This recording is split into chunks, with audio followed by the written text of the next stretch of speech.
Alright, hey, I'm Hayashi. Okay, so today we're going to be playing another modern league. Excuse me for getting this out a little bit later, but remember to like and subscribe. You can always unlike it, unsubscribe later if you don't like what you see. But I think we're actually, I think we're converging on a pretty good mono red mid range for the new meta, which of course could get shaken up at any moment. But for the time being, I don't see how you couldn't like what you see because at the end of the day, it's just kind of fun just blowing stuff up. That's the philosophy of Red after all, isn't it?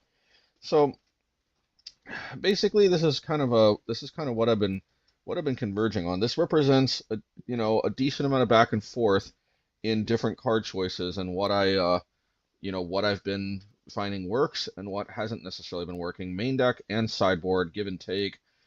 And um yeah, this is kind of what I've come to the conclusion of. Now, actually, it has been brought to my attention that I could actually play Zerta. But in all honesty, I have recorded this league already. I have to just record over match one, but everything else is completely live. Um, and I got to do the deck tech here. And yeah, it's interesting that I didn't necessarily think that Zerta was an option. I'll probably be testing that again sometime because you know, is it worth like the third Blood Moon in the sideboard? It could be. But we'll get to that in a second. So for the main board, I think I'll get the elephant out of the room, the elephant in the room out of the way first, which is that we have a whopping 16 brown lands main and only 8 dedicated red sources, and you know that would seem to be unacceptable until you realize that Mirrex is a very deceptively useful land in more ways than one, and one of the ways that it's useful is that it actually does produce any color, which we don't actually have a splash this time. If we did splash a color, it could be relevant that it actually produces any color. But essentially, it gets to produce red the turn it comes down. Produces in 1 mana of any color, as long as it entered the battlefield this turn. And it just so happens that most of the time, since almost everybody's running non-basic lands, we only end up in a situation where we only end up in a situation most of the time where we need to produce red mana in the first 2 turns of the game, because by the third turn we can usually, keyword usually, cash in a Field of Ruin or a Demolition Field for a mountain and then use our red mana that way. And while this does have one downside over Den of the Bugbear in that it cannot produce red on both turn 1 and turn 2, which Den of the Bugbear very graciously can do, um, I think actually being able to pump out a creature at end of turn, not on our turn like we get to hold up mana, and then if they don't do anything, we get to crank out these toxic mites. So I think the ability to crank these tokens out while also, not exposing this to getting removed, because Den of the Bugbear, if they kill this thing, if they kill the Den of the Bugbear, then that's it for Den of the Bugbear. It doesn't generate any more value. But they actually need land destruction or like a Pith and Needle effect or something. They actually need some type of more specific removal on the Murex itself in order to be able to actually stop us cranking out threats, which is especially important when you consider that we've always been riding it a little bit. We've been riding it a little bit basic, very minimal with the Seasoned Pyromancer as our win condition, and now being able to have a pretty reliable source of potentially, almost limitless creatures that we can keep pumping out, which actually do end the game faster than it seems because of the toxic. Even if they gain life, even if we don't have any Seasoned Pyromancers to speed the process up, they'll die to the poison counters usually before they die to the damage. Also very relevant if we run up against that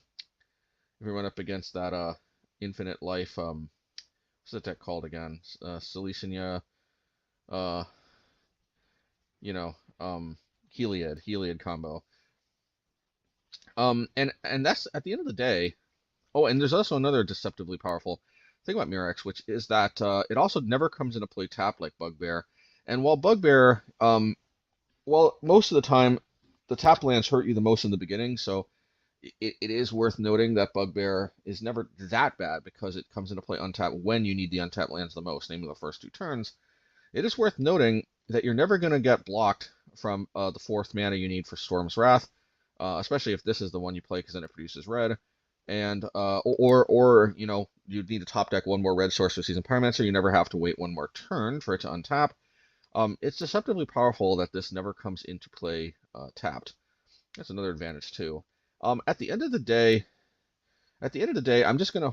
I think more than anything, I'm hoping that this league is gonna show Mirrex might be the future of not just this build, but a lot of the builds. Because if you think about it, this mana base here, the 8 fields, the Blast Zone, and the Mirrex, this pretty much can be ported to basically any other monocolor deck, any other monocolor that I want to build. And I've always kind of felt in many ways that that having a mana base that does a lot of work for me all by itself is one of the keys to my monocolor decks doing well. And it will be interesting for me when I eventually do, and I will at some point branch out to other colors again. But it's taken me a little while to feel comfortable in being able to get a decent amount of wins in mono red, because not gonna lie, it's been very up and down, but I think I'm finally getting a decent amount of wins again.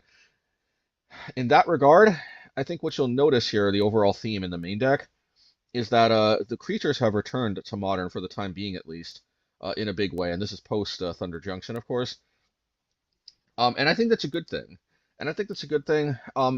Now, I hate to be that guy because you know, at the end of the day, it's frustrating to face a deck that is kind of geared to beat creature decks. But if the meta shift into creatures, you know, we're going to shift to more creature removal. And at the end of the day, that's just how it's got to be. If we want to get wins, we have to read the tea leaves of the meta and go where that is. And in that regard, it's really hard to pass up on the main deck Blast Zone, especially with Prowess seemingly coming back in a big way. I've always actually kind of felt like Modern is at its healthiest when red Prowess decks are good.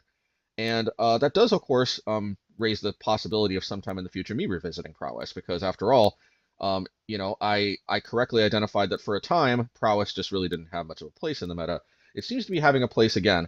But before we ourselves think about the possibility of dabbling in some type of Prowess build ourselves, I would think that it would probably have to be a Gruul variant, because of just how hard it is to pass up on the Druid card or whatever it's called. But for now, we're gearing our deck so that we can have a pretty decent chance against them. And in that regard, nothing really mops up a bunch of Swift Spears and Soulscar Mages and other such, and Dragon Rage Channelers quite like Blast Zone. It's just very hard to pass up.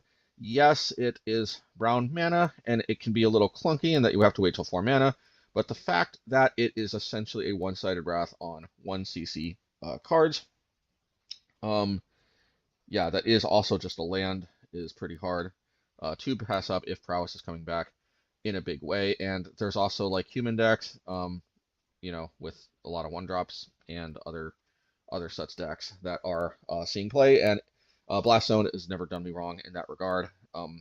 If the meta is going to continue being this way, Blast Zone in the main deck just makes sense. Now, if the meta shifts though to more Amulet Titan and other such, you know, like Reanimator or other such, I think some type of like Volatile Fault or even Ghost Quarter or something, doubling down on more land destruction could be better, because Blast Zone often doesn't do that much against those decks. But against the creature decks, the Blast Zone is pretty invaluable. Research Desk, we've always pretty much liked that card. It's our own sort of what's that card called? Expressive Iteration. Flame Slash removes everything. Only sin is at sorcery speed, and it doesn't hit planeswalkers. We don't care that much that it doesn't hit players. We're going to rely on our Mirrex and our Seasoned Pyromancer to close out the games. But still, 1 mana deals with almost everything. Hard to pass up. Lightning Bolt, everybody knows, left said. And then Sealfire and Unholy Heat. And these 2 cards really go together. Unholy Heat, of course, potentially 1 mana for 6 damage, instant speed, creatures or planeswalkers. I think this is kind of a no-brainer in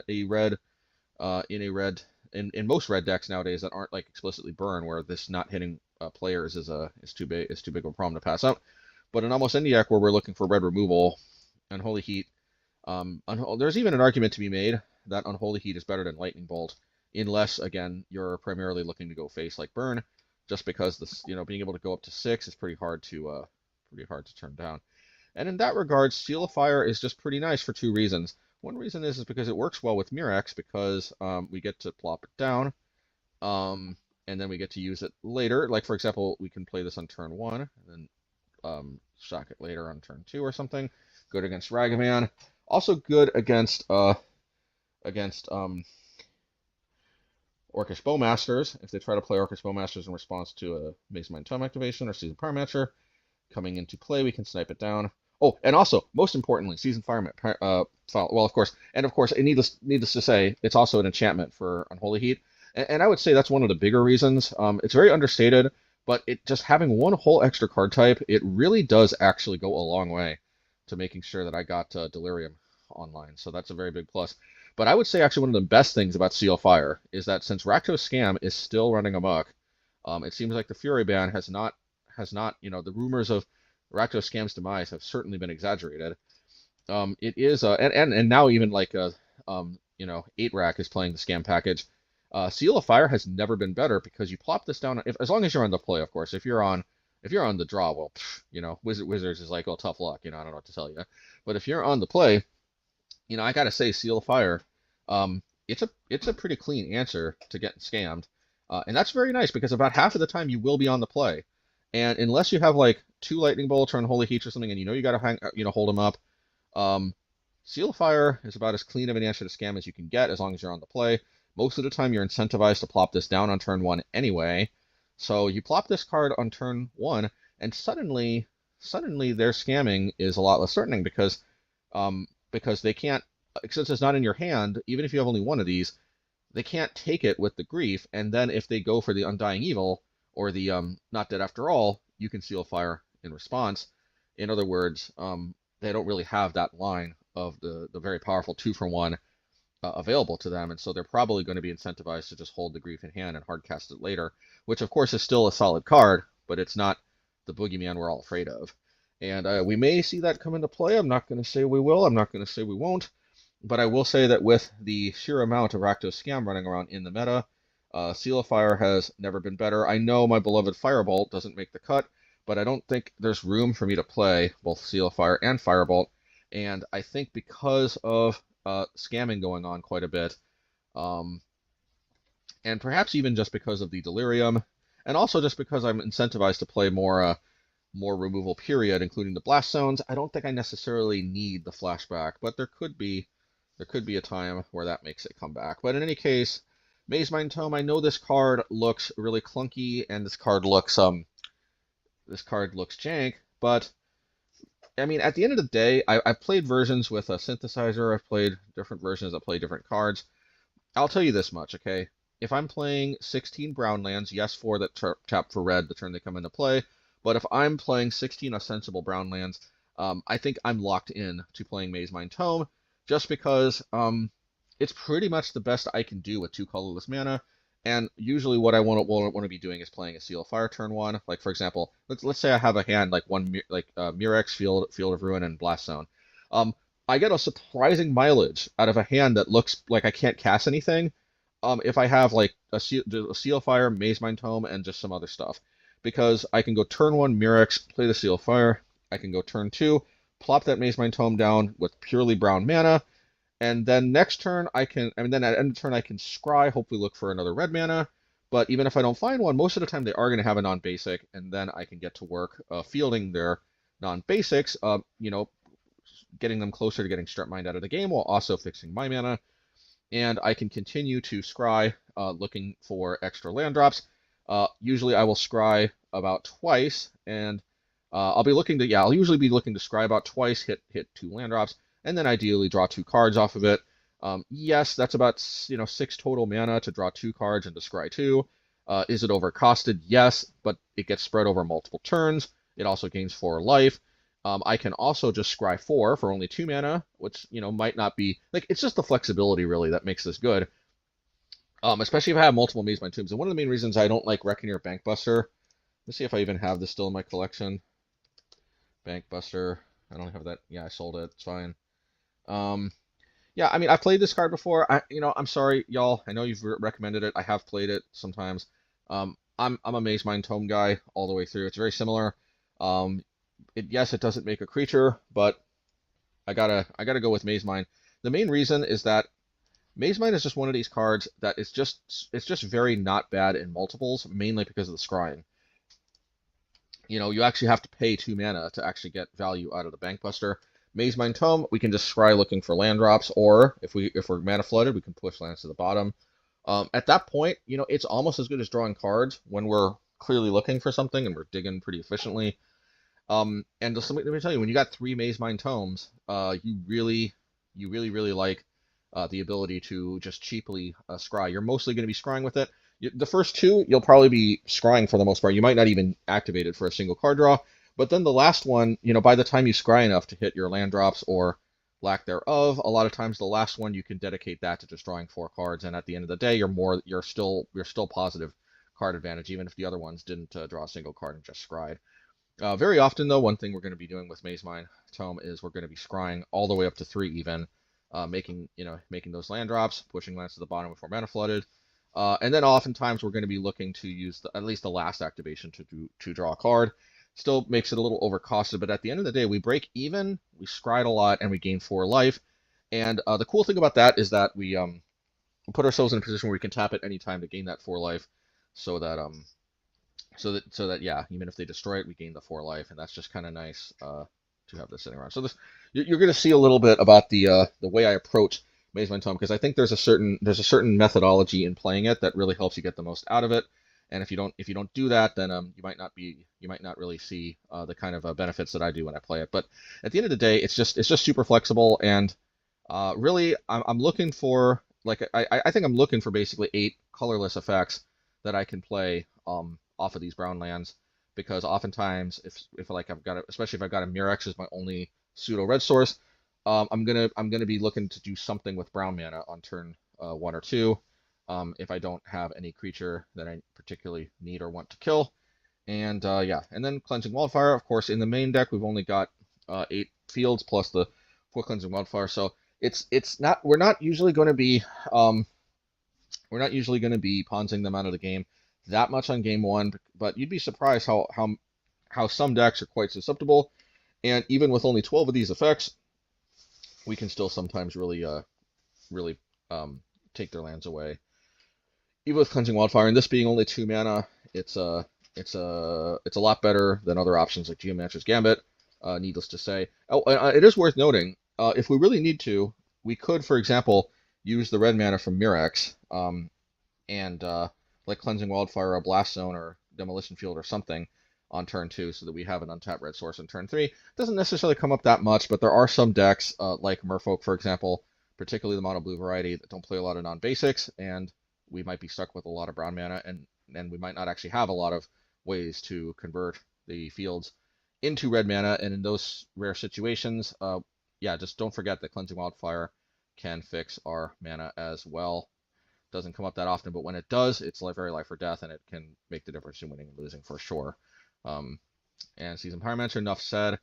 Yeah, up to 3 bodies up front, almost endless blockers. Also, if they have to deal with 3 of them against like control decks and stuff, they pretty much need a sweeper for a fully efficient way to deal with it. 2 tokens out of the graveyard, even if they counter, even if they discard, so it's always some type of value. I mean, I've already been over this before, but even before I started playing Mirrex in this deck, Seasoned Pyromancer is solid enough that I pretty much can rely on this to be my sole win condition. I have started to see some people playing, what's the card called? Surgical Extraction, believe it or not, which it always feels wrong, because it's just kind of a known card that you usually only want to play that against like actual graveyard decks. But to be fair, if they have seen my content, they may realize that in the past, sometimes I've literally only played this as my win condition. And if they do that, I mean, pretty much I'm having to use every point of damage here. If I don't have the Mirrexes, then pretty much 12 plus 8. Pretty much I have to use every single one of these on face to actually finish the game. But thankfully, because of Mirrex, yeah, I don't have to only rely on Seasoned Pyromancer. But it is worth noting that unless they have something like Surgical Extraction, the fact that I get the tokens out of the graveyard, and the fact that if it does come into play, I generate up to 2 tokens, it's quite a number of bodies, such that this card is surprisingly reliable, even as the sole win condition, if you're playing it kind of like a control deck. And then probably the most weird card in the main deck is Storm's Wrath. I think we may have seen this in the sideboard at some previous builds. Ultimately, at the end of the day, with the return of a bunch of creature decks, you'd be surprised how often this card is kind of like the return of Fury.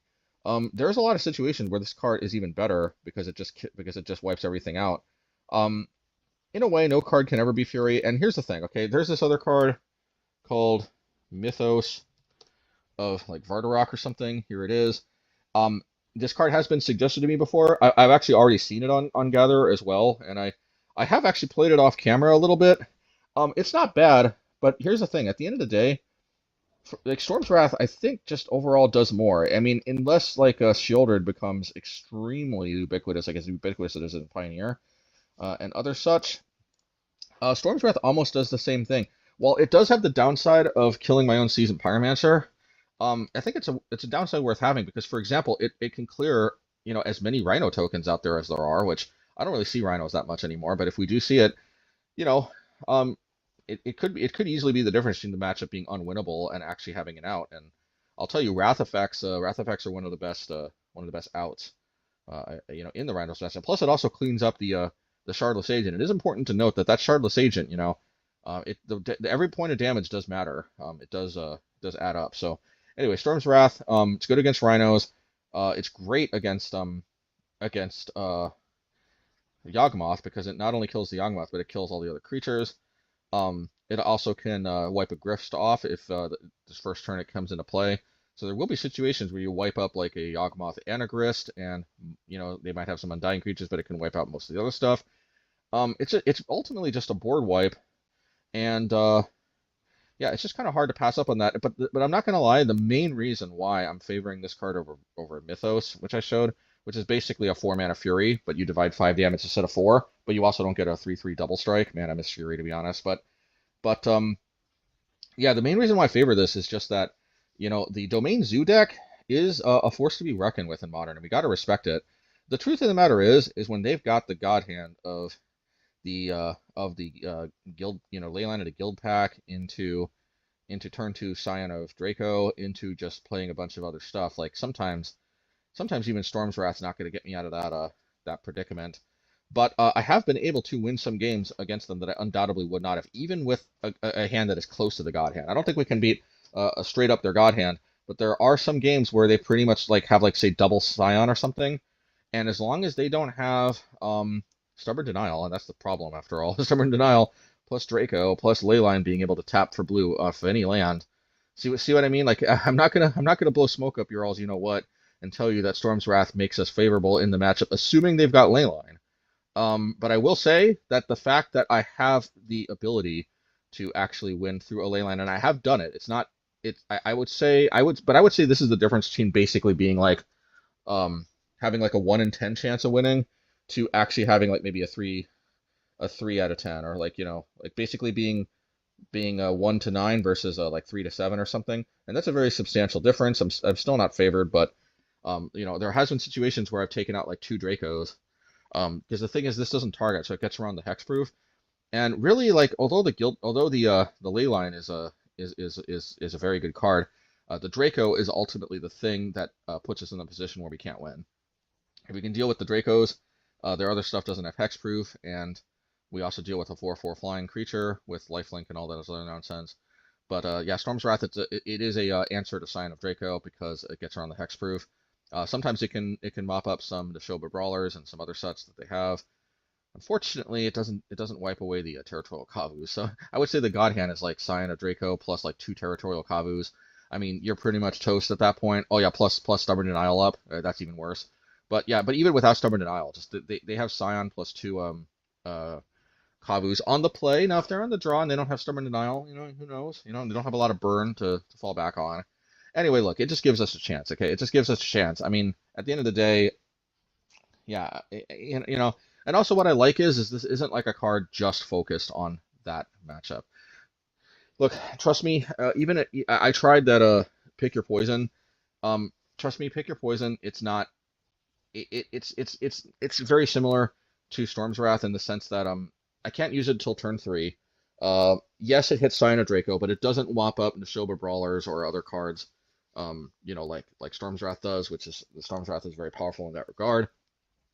Yes, yes, pick your poison. This card can also hit the Leyline of the Guild pack itself. This card has some benefits.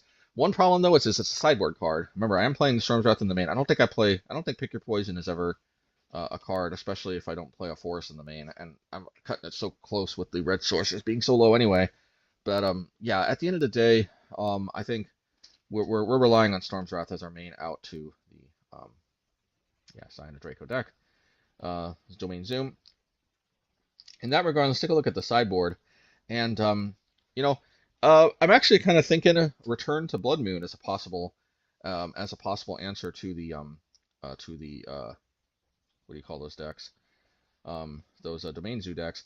I just remember Blood Moon oftentimes was quite the lights out against them. Now they can fetch basics, but actually one thing I like about Blood Moon conceptually is it really puts them in kind of a catch-22, where they want to be fetching non-basics because they don't want to get Ponzed out. If they fetch all their basics, then each Field of Ruin is just a straight up strip mine as well as the Cleansing Wildfire. But I like the way Blood Moon puts them in a catch-22, where if they play around the Ponza effects, they play into Blood Moon, and then they just get locked out of the game. Unfortunately, though, fetch lands always put a little bit of a damper on that, because if they can just hold up the fetch lands, then they know exactly what they need to do, and that's especially multiplied as a problem if they have Leyline of the Guild Pact, because that way they can even tap the fetch lands for mana in the meantime, so they basically always can hold them up potentially, and only crack them for a basic in response to Blood Moon, or crack them, or just hold them up to just play around the Ponza effects, because then they force me to have like 2 fields in order to deal with it. One to get them to crack it, and the other to play it.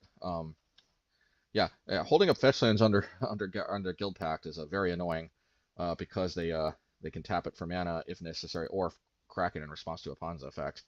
That being said, Blood Moon seems like it could be a way to even the odds against the Domain Zoo deck. So that's what my thinking was here. Geomancer's Gambit gonna play this as a additional, as a way to get some additional value as well. In addition to the fields, and whatnot. Yeah, it hits basics at the end of the day. It draws a card. I mean, its only sin is that it's 3 mana, and also the land comes into play on tap, so I can't do things like force them to use a Solitude early, or force them to use Counterspell so I can get something else through, because it'll tap them down. So it's overall mostly just a worse version of Cleansing Wildfire, but in the matchups where Cleansing Wildfire is great, Geomancer's Gambit is often very, very, very good too. So, especially Creativity, which is making a comeback. Then Cash into Fire. I mean, One Ring is running amok, enough said. Chalice of the Void, of course, always nice to have an answer to that. So many 1-drops. So yeah, that's also good there too. Plus more potential burn against like it's a clean answer, 1-for-1 to Orcus Bowmasters. Everybody knows this. Lastly, Unlicensed Hearse. Now, Unlicensed Hearse might look like an odd choice. Why this as opposed to other Graveyard Hate? I have traditionally favored either relics or lanterns, or more recently, I've been favoring the stone of Eric's. And while there is something to be said about these other options, at the end of the day, I'm seeing a resurgence of Red and 6 because of like Creativity, Omnath Pal, stuff like that. I really don't like their ability to undo the Ponzing by just returning lands again and again and again. And Unlicensed Hearse is a pretty clean answer to turn after turn of Red and 6. They can play a Leyline Binding or something like that to deal with this, but at the end of the day, they have to have it. They got to have Ren and 6, and they got to have like a Leyline Binding. So yeah, they'll have it sometimes, but if they don't, Unlicensed Hearse. I mean, at the end of the day, against a lot of these decks, I don't really even care if they ultimate with Ren and 6, because if they don't have mana, this isn't Legacy where they can endlessly force a will. You know what I mean? Off of Ren and 6, which Ren and 6 is banned in Legacy. Just one of the many reasons Ren and 6 is completely intolerable in Legacy. Anyhow, so yeah, so game 1 is going to be a post league, but the rest are all live, and I hope you guys like this. We're going to take this through a league and see how it does. I'm very satisfied with this list, and I want to show this all to you. So let's get into that, and And once again, don't forget to like and subscribe, and I'll see you on the other side.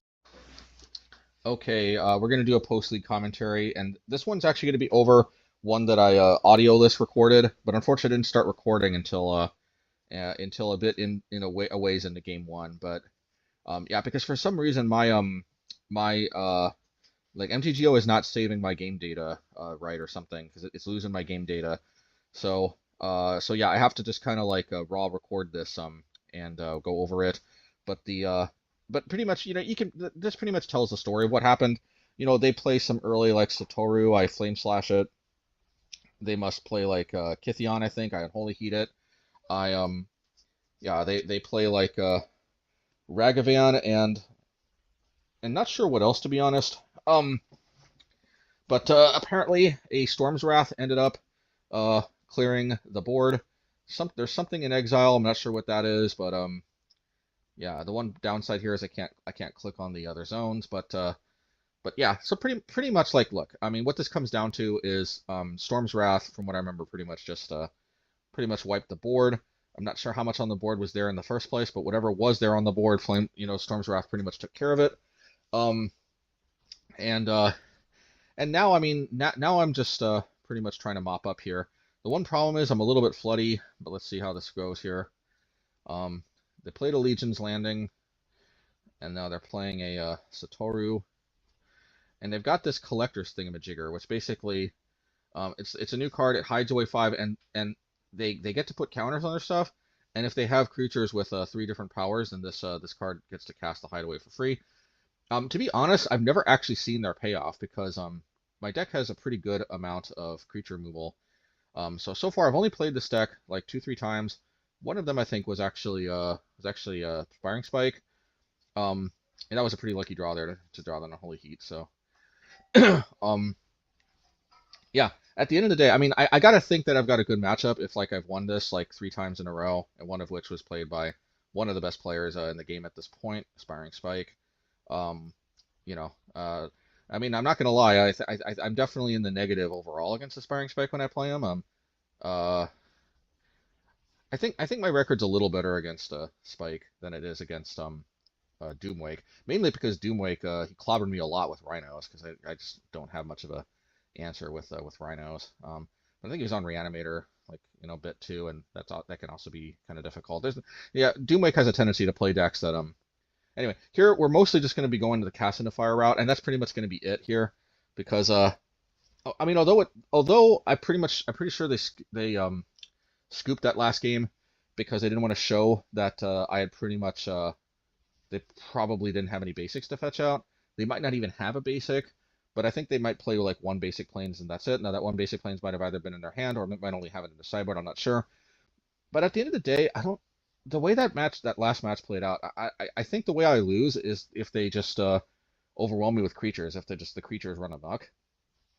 I think if I'm at the point where I can take my time to start pawnsing their lands, which they are quite susceptible to, I think I've pretty much already won at that point, if that makes sense. Like, as paradoxical as it might seem, yeah, I think that's going to be the plan here. It's just yeah, now excuse me, because I think they do take a little while to decide to keep their hand. They play Kithion. So yeah, they drop their mana confluence, so they take 1 life. So originally I was gonna snap off this Flame Slash, but really what I end up doing is I end up trying to go for the Cast into Fire, because hear me out. I think the odds that they've got like a Legion's Landing, or it could be a Ragavan or something, are pretty high, and I think it's just that's literally the reason why I put Cast into Fire into here, is precisely to get these kind of 2-for-1s. I'm not always going to see Storm's Wrath, so any 2-for-1 I can get is going to be super valuable, particularly if it's the kind of 2-for-1 that deals with creatures, because, I mean, how much... I don't actually know this deck, to be honest, but I have to imagine that they're tucking stuff like Emrakul underneath these Windbrisk Kites. That's got to be the angle here. And, okay. So I'm a little bit surprised they just played out the Ornithopter. I mean, I would have thought that they want to hold that for a Satoru.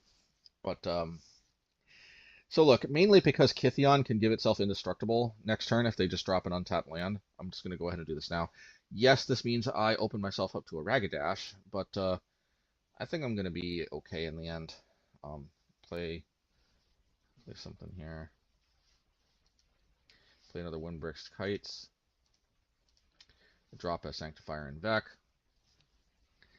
And yeah, so one thing we could do is try to juice the Blast Zone.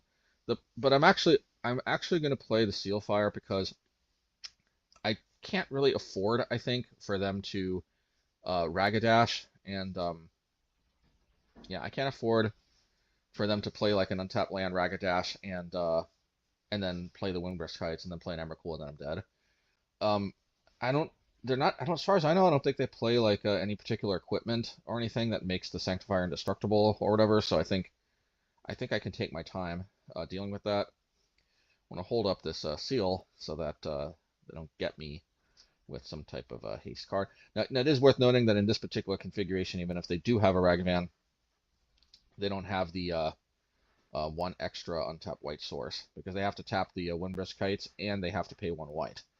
So yeah, and Legion's Landing, as you can see, worst case scenario, even if they flip the Legion's Landing, it's not actually the Legion's Landing flipping that worries me so much. It's the Windbrick's Kites, because I can, worst case scenario, just Field of Ruin that Legion's Landing, if you know what I mean. Since it turns into a land, I can Field of Ruin it. So, already. So even though this seems like a bit of a waste, I think I'm going to Flame Slash the Ornithopter. At the end of the day, I think they pretty much win at this point if they can attack with 3 creatures. So might as well try to prevent that, and then I'm going to try to juice the Blast Zone to 2 so that I can hit the Sanctifier. And if they don't realize that that my Blast Zone hits stuff, which sometimes they don't, then I might be able to hit a Sataru too if they play that, or another Sanctifier. But, you know, I think my opponent sees that I'm on the juicing the Blast Zone to 2 plan. So yeah, I don't know what to say other than yeah.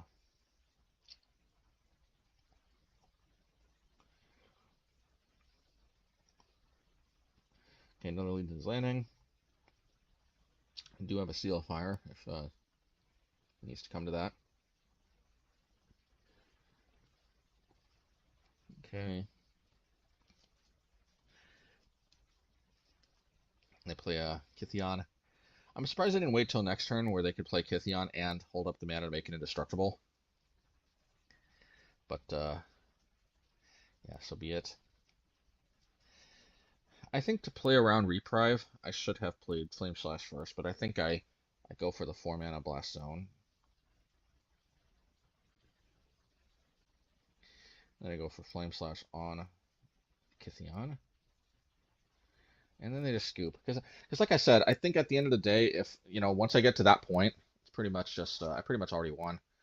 Alright, yeah. This deck could be very powerful. It's just, I think it just so happens that we line up pretty well against it for obvious reasons. Okay. Alright, I guess we'll keep next match and all. Okay, they take a mulligan. I mean, we'll take it. Alright. Yeah, you know, I mean, not perfect, but I have really been liking these Sealfires since being able to hit Ragavan, also being able to being another card type for Delirium has been quite relevant.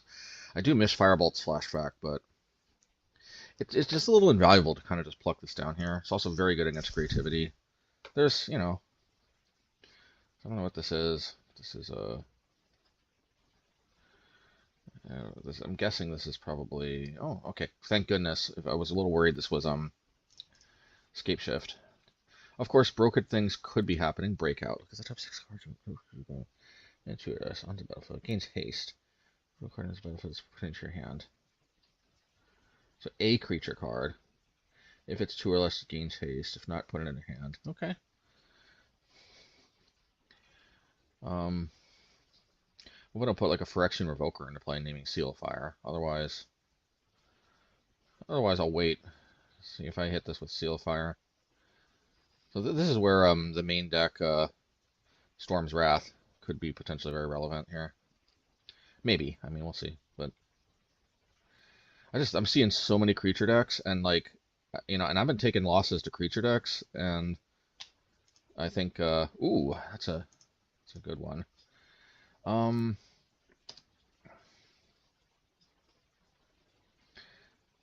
Okay, so it's once again it's the Domain Zoo deck.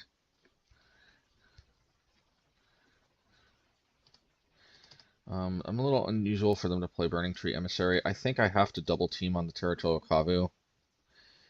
Even though we're very close to being able to put enough card types though to one-shot it, I just don't think I can afford to let that thing stick around. I don't think so.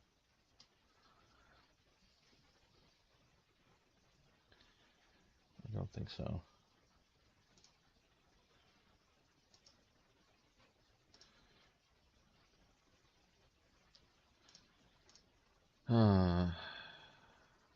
If I Lightning Bolt this, on the other hand,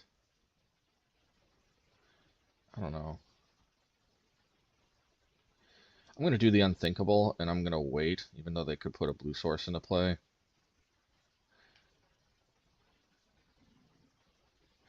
No, I can't let this thing live. And I've got enough firepower to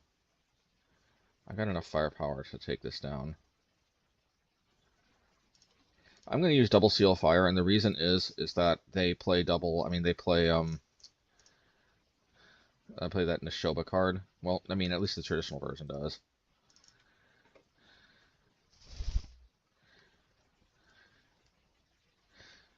An argument in favor of using Lightning Bolt would be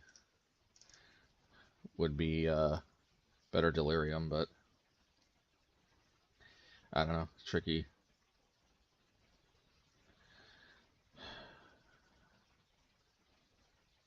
Okay, and that's another reason to double team them, is because now we try to go for Delirium on that one here.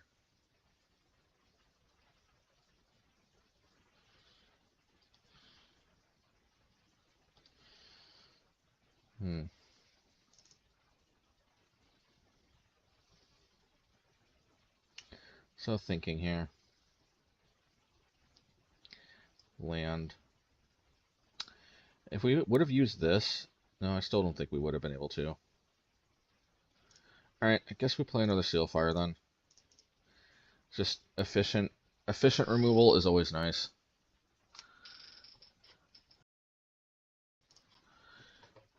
Just trying to be efficient about it.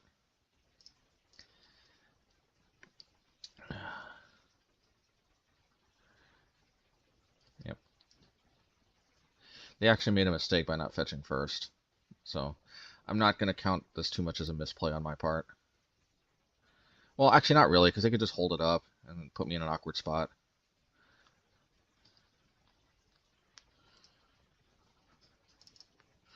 Hope they don't have some weird pump spell. Because there's really, as long as they don't have a pump spell, might as well hold up for Ragavan, which they have shown is in their deck. Which is just objectively kind of a better target than Burning Tree Emissary.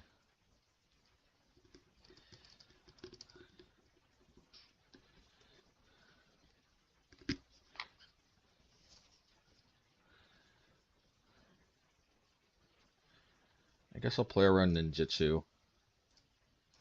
Although I didn't play around Gore Clan Rampager. But...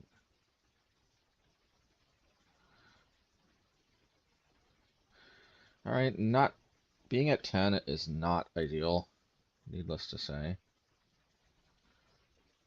But, let's see.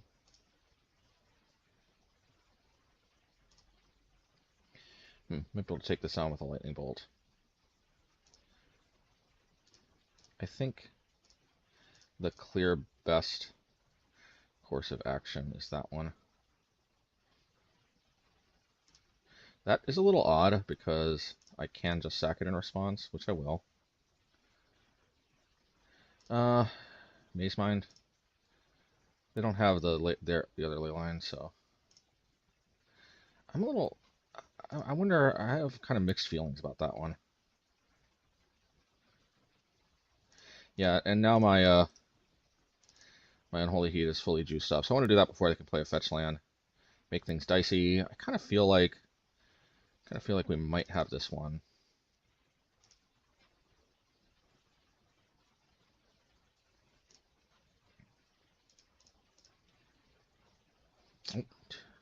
That was literally the one card I was worried about, but considering that they played a land to boost the Kavu out of lightning bolt range, I still think this was. I could use that Field of Ruin though. It's okay. I've got a interception for that.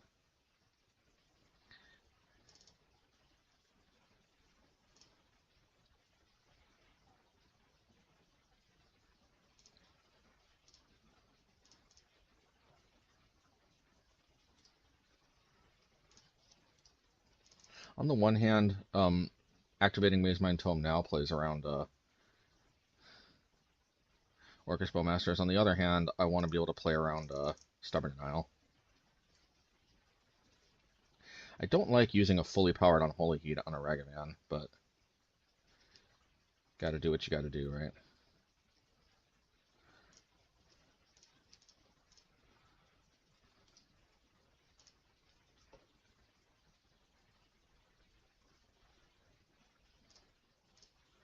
This is where the gain 4 life is super relevant here. Seasoned Pyromancer. Get my groove going here. Okay. Should I wait until next turn? I don't think I really need this. I really hope they didn't draw Orcish Bowmasters. Okay, thank goodness. Yeah, this land can get a little floody, so I don't really count this land for much, as we can see. It was a mistake. It would have been a mistake to put too much stock into that. Probably gonna activate the Mazemind Tome. If it's any land other than a field, okay, yeah. If it was any land other than a field, it was practically the same thing as drawing a card, putting it at the bottom at this point. Okay. Well, it's funny, we managed to win that one without this, but they felt like they had a pretty bad hand. This is literally one of the reasons why Blood Moon is in here, because I'm tired of losing to this stupid deck. So Blood Moon to the rescue again. Let's see. Yeah, the only problem is that it's weird though. Do they only play one forest? They're like even more basic light than usual. I don't know. Yeah, the only problem here is that what do I cut? Because Blood Moon is obviously gas in this matchup, but I kind of want Geomancer too for obvious reasons, but yeah, I legit don't know what to cut. Flame Slash, Lightning Bolt, Steel Fire, Unholy Heat, those were all clutch in that matchup and not dying. Mazemind Tome could be very, very important to gaining life. On the other hand, Mazemind Tome could be a trap. This Research Desk is also a little... I mean, Mazemind Tome is way slower than Research Desk. On the other hand, gaining life is very relevant.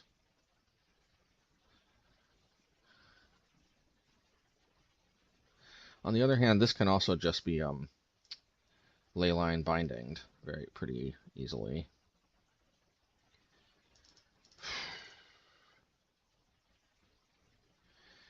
Yeah, believe it or not, I think I'm going to take out Mazemind Tome. It feels weird having just one Mazemind Tome in here, but I think one Mazemind Tome is better value than Geomancer's Gambit. And of all the cards in my deck, this is the one that's kind of the clunkiest in multiples.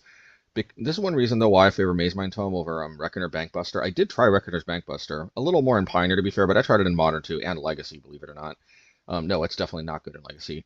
But, like, the thing is, I always did find myself favoring Mazemind Tome, because in multiples, having the ability to scry is super relevant.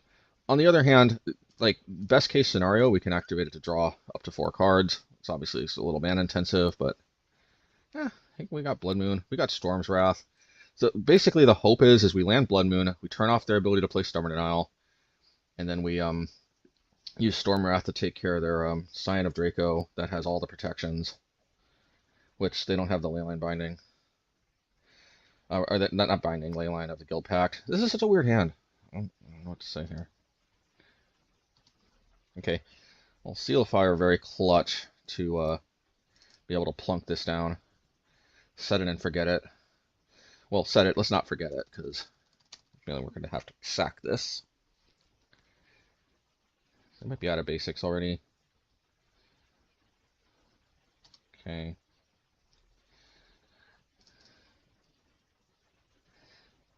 All right. If this is a Kavu, I have a flame shot as a one shot.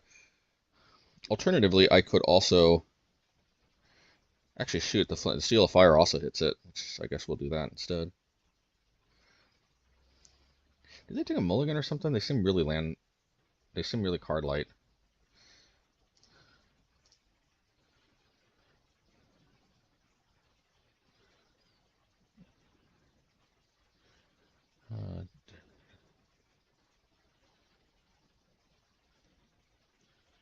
Mulligans to 6 cards. So they did take a mulligan, but it wasn't as many as I thought. And we'll do this. I don't want them drawing cards off of that. Effectively drawing cards, that is. So I'm Cleansing Wildfiring. I don't want them to have any basics when I land this Blood Moon. Hopefully when I land this Blood Moon. Yeah, no, only one basic.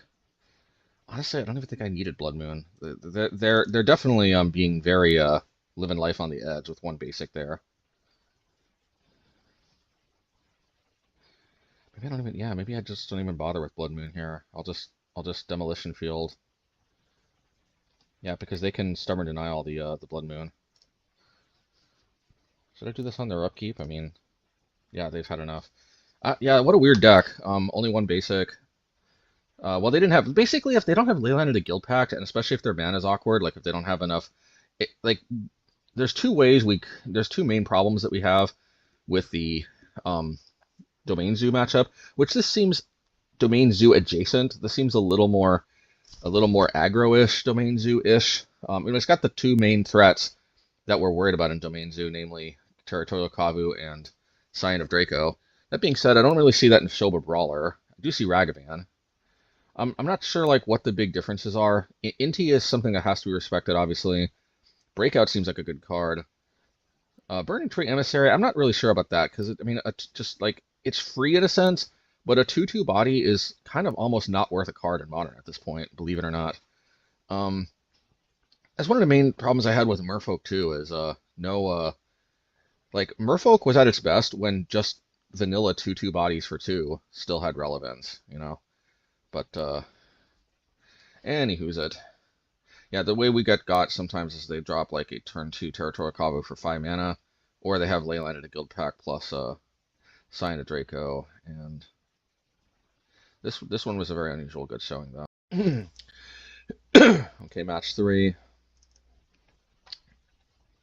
Yeah, I mean this is a keep.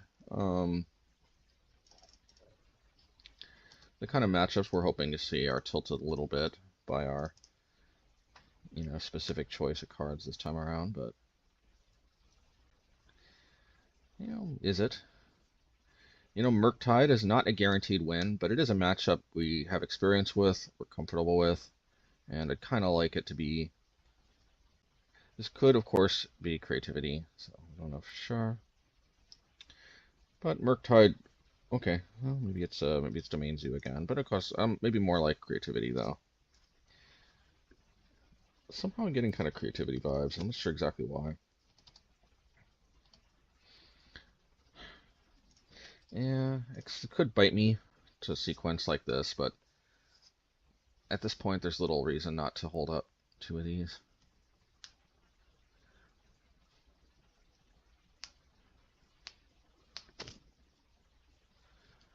Definitely getting creativity vibes here, more so than Domain Zoo. I suppose in theory, yeah, definitely creativity vibes. I don't play Basic Mountain, but since they did play the Basic Mountain, there's a pretty good chance this Demolition Field is straight strip mining at this point.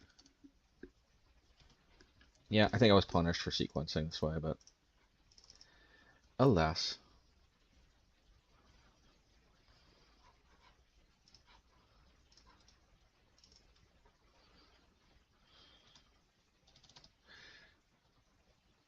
I want to save the Unholy Heat. I might be able to one-shot a Ren and 6. Or an Archon. Oh, I hope this is an Reanimator. Things are going to get ugly really quickly. Okay.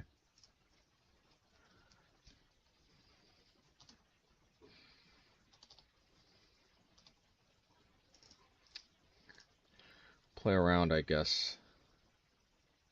Just on his Tidebinder, if that's what they have. They could, in theory, play it. I think I want to hit a black land if they have it.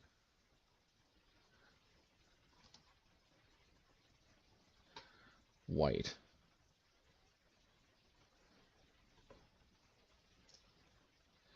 Yeah, blue I don't think does much for them except for conditional counterspells that I think I can play around anyway. Black or green are more scary.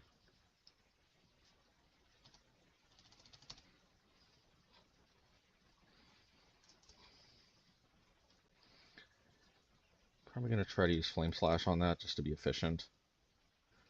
There's very few times where I'm going to have like a guaranteed good value to Flame Slash.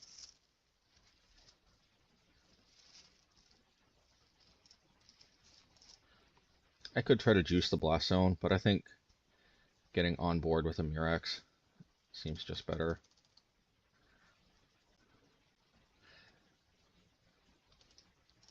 Okay, if I start drawing like more strip mine effects, then we could be in the business. I guess I'll take that too, I guess. I kind of feel like pumping out more Mirrex tokens though is probably. Yeah, I'll do this because I can only play 2 red cards anyway. I mean, I'm gonna play it. I'm probably gonna scry, but I think I want to pump out the Mirrex tokens. Okay, all right. Well, I'll take it. This is another matchup that I was thinking, hey, I've been seeing this more and more, and I actually have been beating it even without Blood Moon, but I'm like I do lose to it sometimes too, and I'm just thinking, hey, you know, one of the few ways that that really one of the cards that while it's not a guaranteed win because they have answers, more so proactive rather than more so reactive rather than proactive because anyway I'm not going to too much into the weeds. They can float mana and deal with it. I don't think they play Force of Vigor. So once we land it, it's oftentimes lights out, or not lights out, but very good. Anyway, it improves the matchup. Honestly, we might be favored without it. This is really rare. Mostly I've been struggling with just like so many weird decks that I'm not used to. I don't have experience with and all that. So like there's that. Anywho, so we unlicensed her is this because this is excellent at containing Ren and 6, and if they're on the Reanimator plan, it also secondarily does work against that. I think Storm's Wrath is just way too clunky. I think Flame Slash being a sorcery is ultimately just a little too clunky as well. I definitely want Geomancer's Gambit, just considering that the deck runs very few stuff. And this is where I'm actually kind of conflicted because see, I'm almost tempted to cut Seasoned Pyromancer, but then I literally cut myself off from win conditions because the Blood Moon is going to cut off my Mirrex, which is an excellent way to pump out a win condition, but under Blood Moon, is too powerful to pass up on. So I'm actually going to cut the 3 Mazemind Tomes like I did last time. I think on average, Geomancer's Gambit is just going to do more work. It doesn't draw me the same raw amount of cards, but being able to Ponza them while drawing a card. Another way we could look at it is the Blood Moons, I think, do way more work than Mazemind Tome. So, it's a little iffy because I do need the card advantage, but I think this makes sense.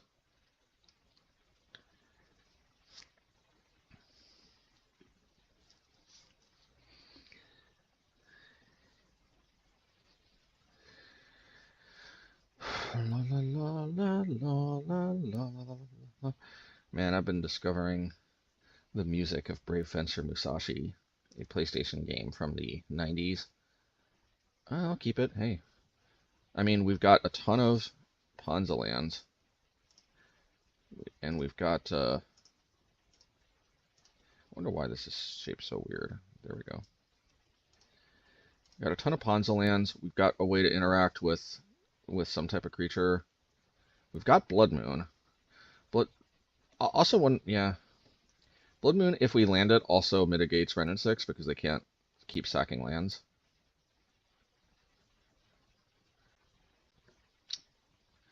Let's see. Yeah, I actually kind of like having both Ponza and Blood Moon. They seem like they don't work together, but that only applies if they've actually got basics to fetch out, which they oftentimes don't in this matchup. Like oftentimes Mountain is the only basic, in which case, yeah. Or if they have a basic, it's usually like a basic Plains, in which case it still keeps them off of. And plus now we have a way to deal with them likely if they play any other basic, only one basic. But what having these Ponza lands enables us to do is it enables us to still have something to do, even if they hold up interaction for Blood Moon. And considering how important Blood Moon is, we don't want to just frivolously throw it out there. Now what we will probably do, if they drop the old Fable of the Mirror Breaker. Okay. Now if they just tick up, I don't land Blood Moon because this is a clean answer to Blood Moon. Now the problem is though they put me in a little bit of a pickle here where I can't actually interact anymore. So that's a little bit of a problem, and this is how creativity sometimes just gets us.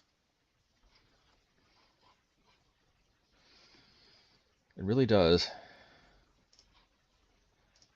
A question. Do I play Mr. Research Desk? It gives them an easy bounce, but at the same time, I don't know. Because on the other hand, I could sacrifice it, but it's pretty cheap to sacrifice for one, and being able to look 2 cards is nice. Okay, hopefully they can't creativity me. Okay, good.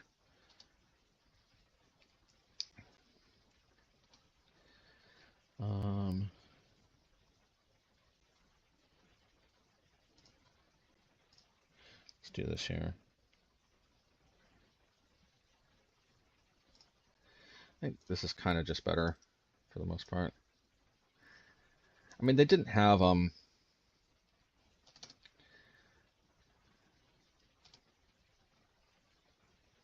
actually I could have actually hit that.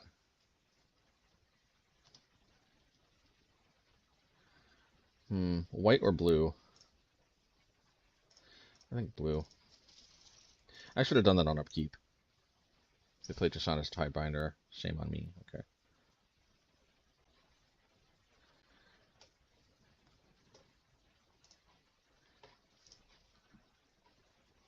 Uh-oh. Uh-oh, no. Bird pooped. Okay. I'm going to want a Geomancer that Plains, I think.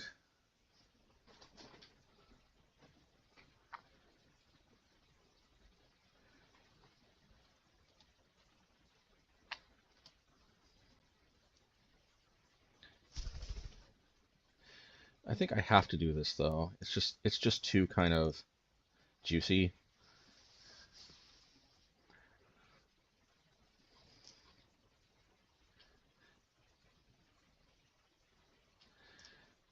I mean, who knows? We might be able to pull this out even without the Blood Moon.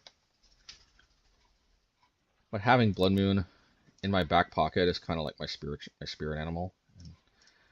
Kind of makes me feel, or my emotional support animal makes me feel less anxious. So nice to have.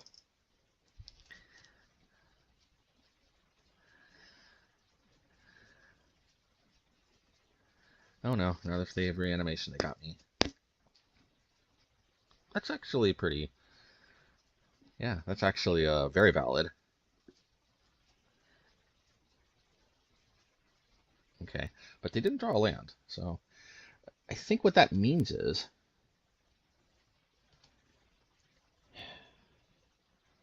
Man, should I play Blood Moon? I think I clearly Geomancer first, don't I?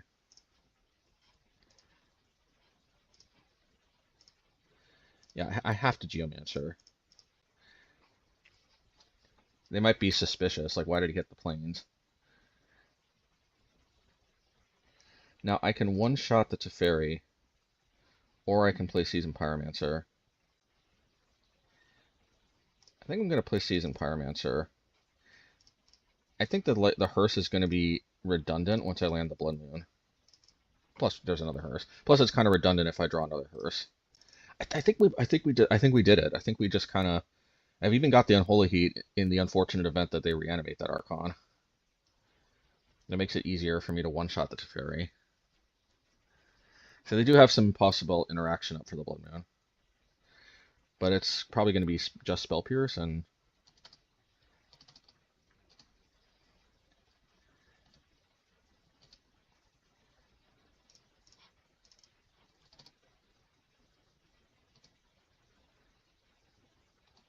Alright, moment of truth time.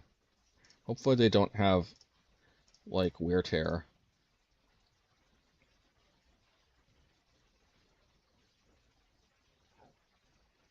Okay. I think we do this, because we're jerks.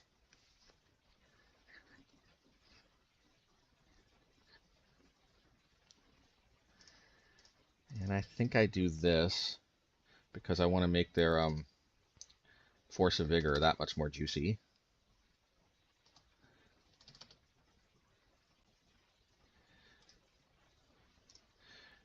Remember, they do have that,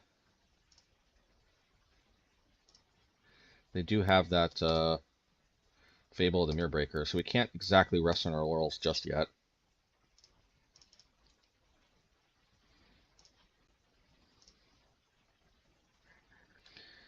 I mean, another Blood Moon is cool and all, but I fail to see the point.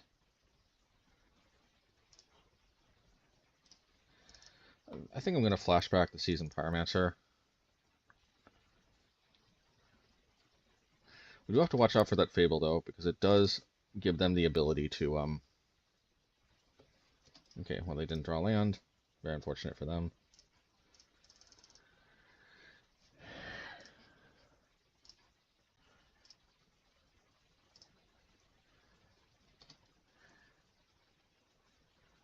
I'm probably going to hold the season, the unlicensed hearse.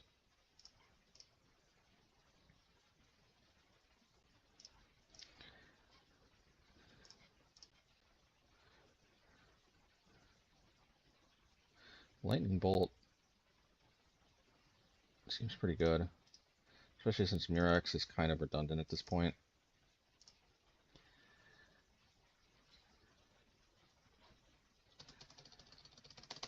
I might have lethal next turn because the unlicensed hearse attacks for 6. Yeah, and they, of course, deprive me of the killing blow, but, freaking, big fan, hey.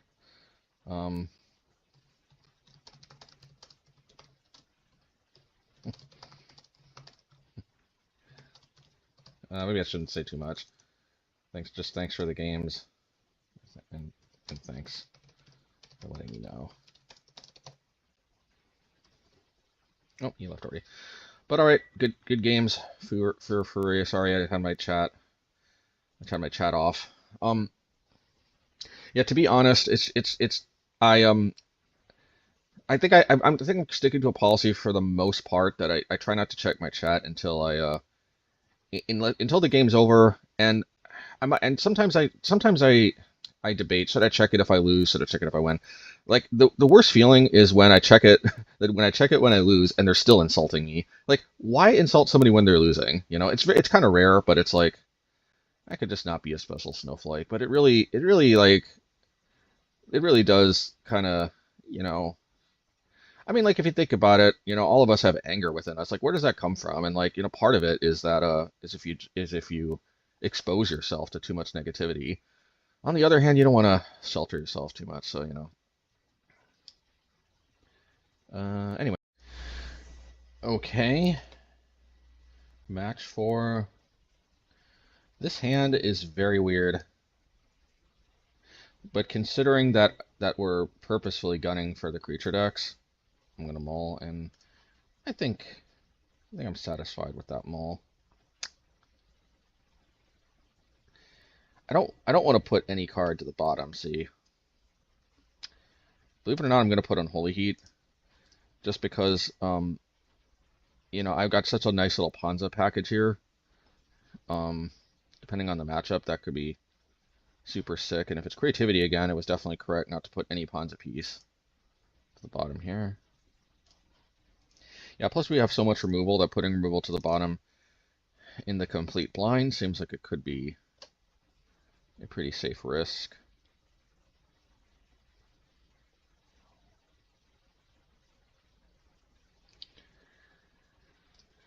La la la la la.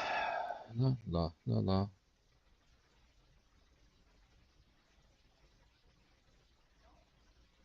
Please not run a 6, and I'm small run a 6.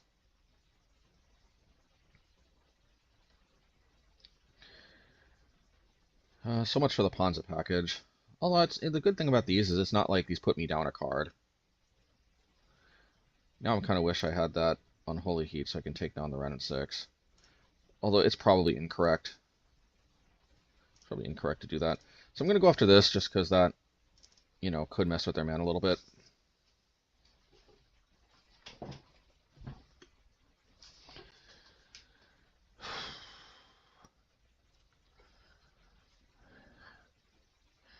Yeah, the game could have played out totally differently if they didn't have Ren 6. Or if I'd kept that Unholy Heat in my hand.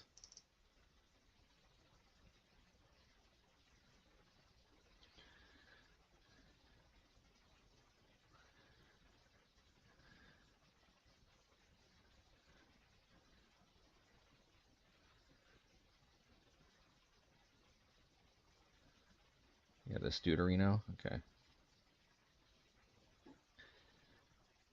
I can still kind of mess with their land drops here. Steam Vents or Stomping Ground. It doesn't really make a difference, I think.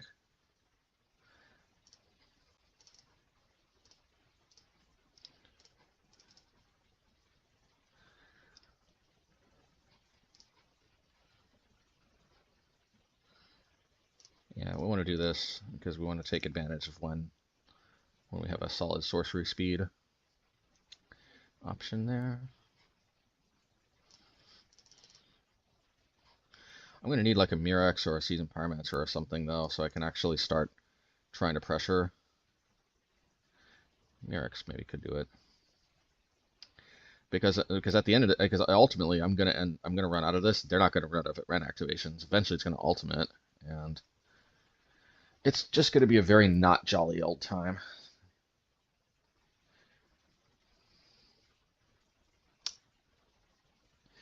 Might have to take a turn after out of Ponzing them though, because I need this and I need the Seal of Fire in the graveyard.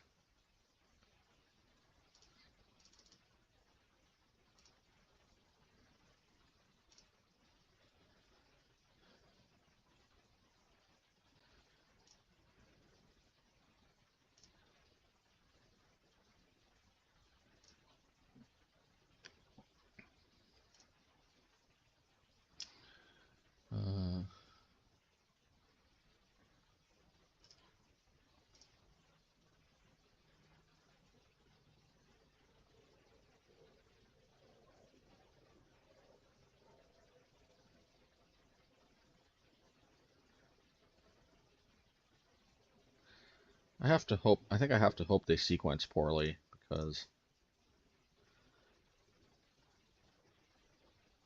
man, I said I wanted that Mirrex, but Unholy Heat seems a little too good, doesn't it? I don't know.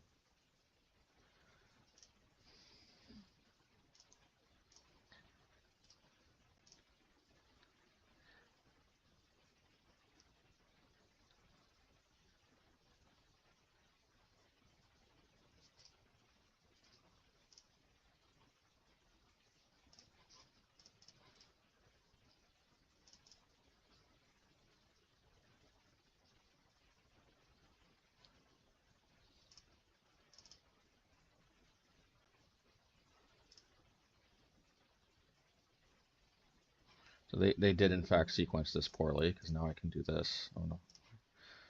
Actually, I guess they didn't sequence it poorly because if I do that, if I blow that, then they can creativity me.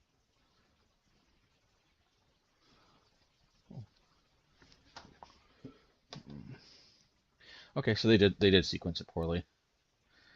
Let's do this. Let's do this. Yeah, I don't know why they sequence like that. Because if they just uptick the Ren, couldn't have one-shotted.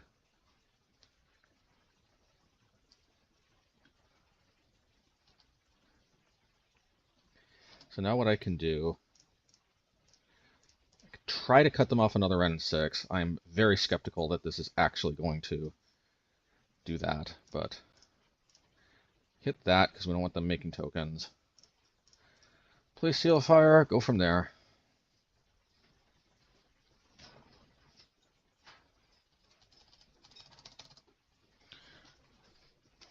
So we're doing stuff. And we did draw Seasoned Pyromancer, which could be good too.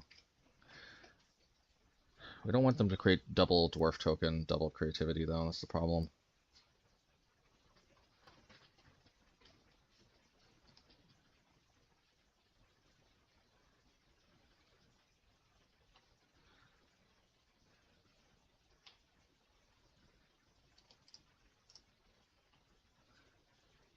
I got a feeling they've got another Ren in 6.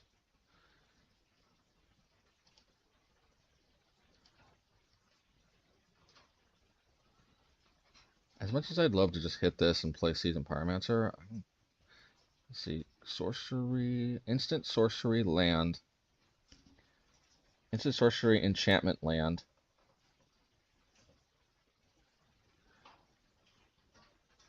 Yeah, the reason why it didn't work before is because the Unholy Heat. The Unholy Heat wasn't in the graveyard until I ran in 6th.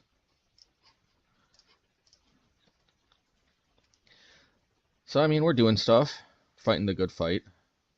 If they don't play a Ren in 6 for whatever reason, I think I hit the Fable end of turn, and then try to land the Pyromancer.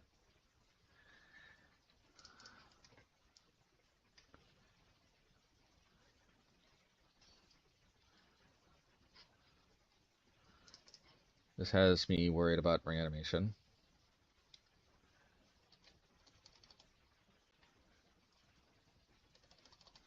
That's fine.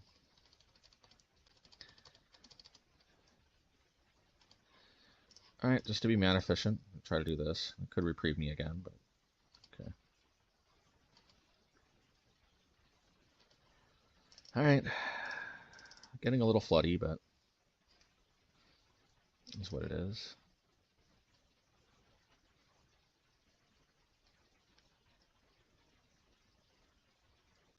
Okay, that's fine. Not bad, not bad. So I have... Now, if they... Actually, I don't have blue mana, so I don't think they can back up a... What is this? Okay. Yeah, I don't think they can back up a creativity plus a spell pierce. Plus, it's creativity on 2 plus spell pierce.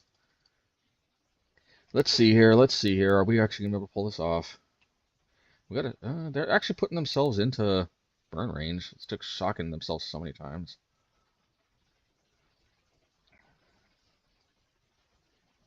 Deduce. Oh no. Oh no. Because they could creativity the deduce token.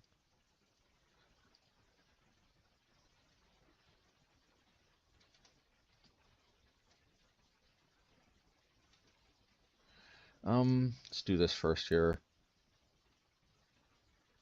Oh, Unholy Heat is pretty nice. Alright, I see no reason I shouldn't.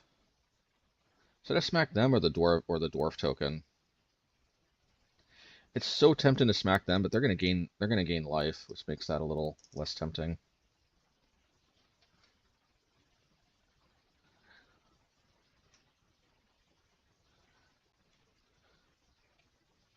Yeah, thankfully I do have at least this answer to this card here.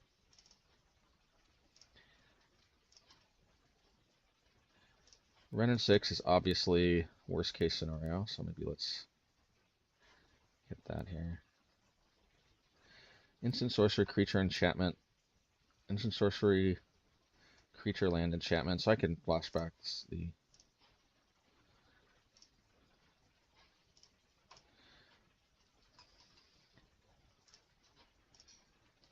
Still have Delirium.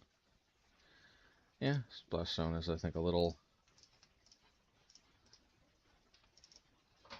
bit safer.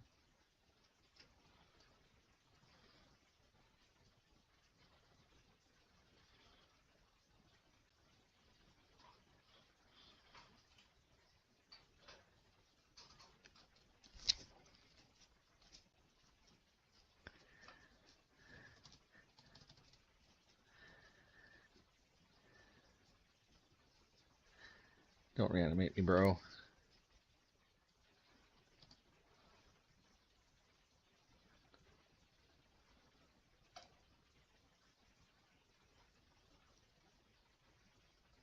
Show us what you got.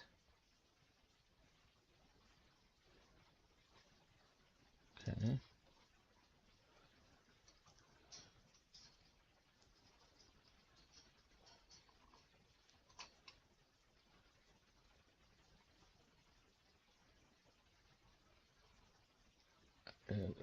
Ending. Prismatic ending.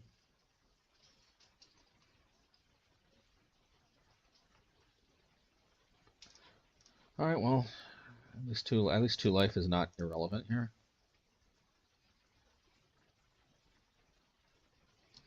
I'm gonna hold this up for possible instant speed interaction.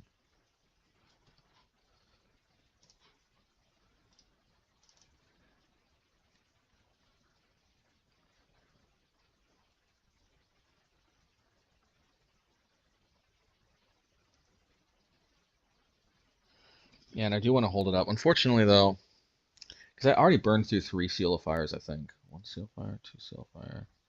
Could be just 2 Seal of Fires. But I have more total instants and sorceries, I think.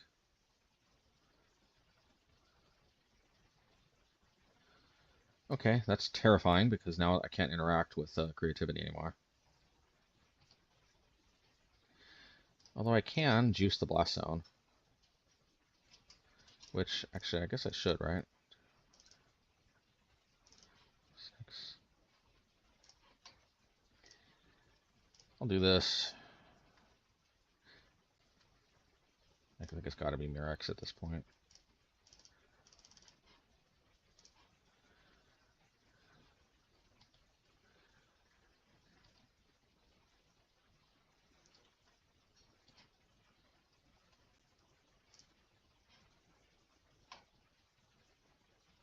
Now, how much mana do I actually have to work with? Should I do this?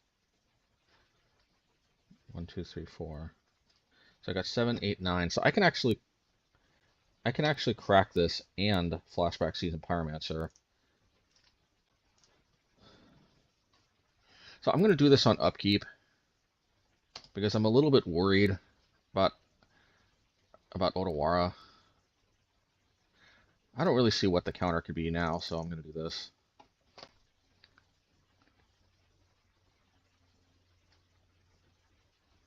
Wait a minute, what happened?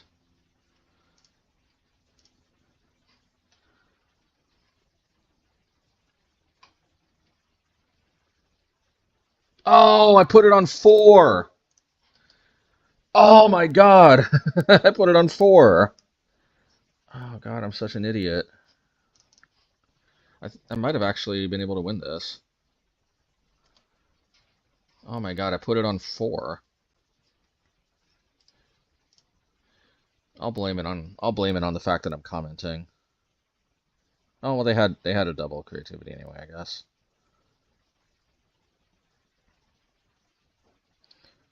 If not, I guess I could Stormwrath this and the Teferi.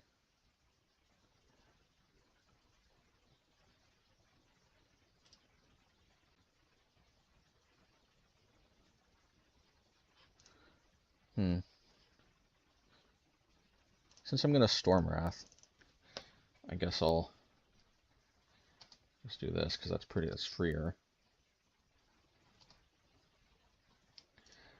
So as it turns out,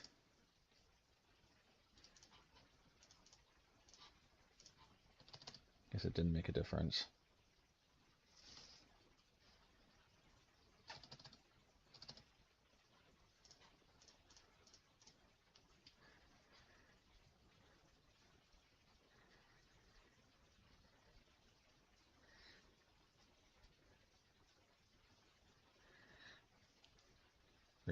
Reprieve? Okay, that's fine. I mean, it's not fine, but unless they have double reprieve, I do have, you know, a contingency for this. Now, the thing is, I did want to use Field of Ruin, though, on the Raucous Theater, because I don't want them to hardcast Archons.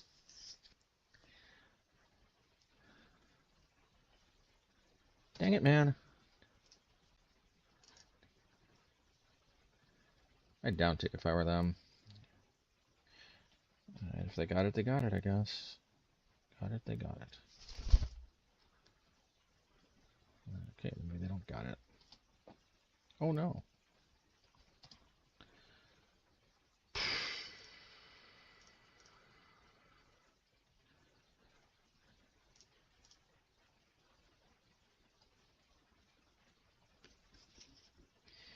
Alright, I guess Seasoned Pyromancer, it is. I mean, this is not my first choice. Maybe I should have lightning bolted them in retrospect. Yeah, I should have lightning bolted them. What was I thinking?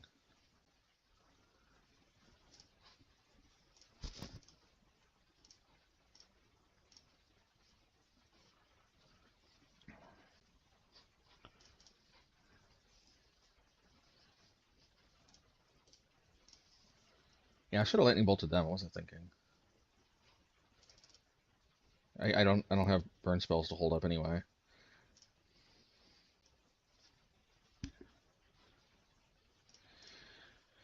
I guess I'll try to punish them for... The problem is I don't have a land to fetch, so I can't bluff anything.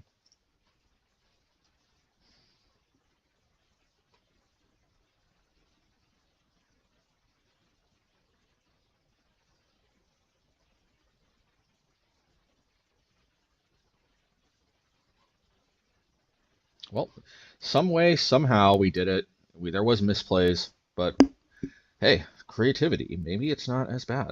All right, we're still gonna, same deal, take these cards out, go down to one Mazemind, Blood Moon, Geomancer, and Unlicensed Hearse. Yeah, Unlicensed Hearse is risky, because if they one-shot it, I don't even get to recoup the card loss like Mazemind Tome. But on the other hand, the ability to very, very efficiently contain Run and 6 seems too good to pass up on.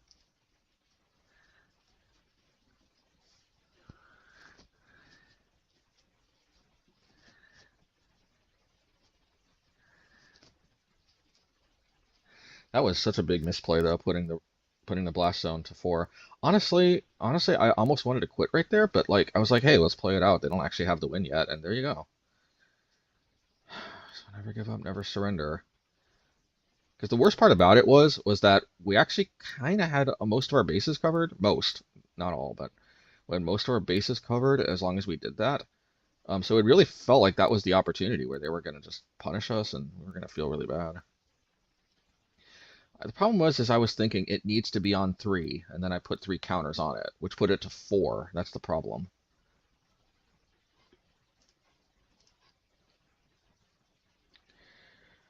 Alright, well, Seal of Fire.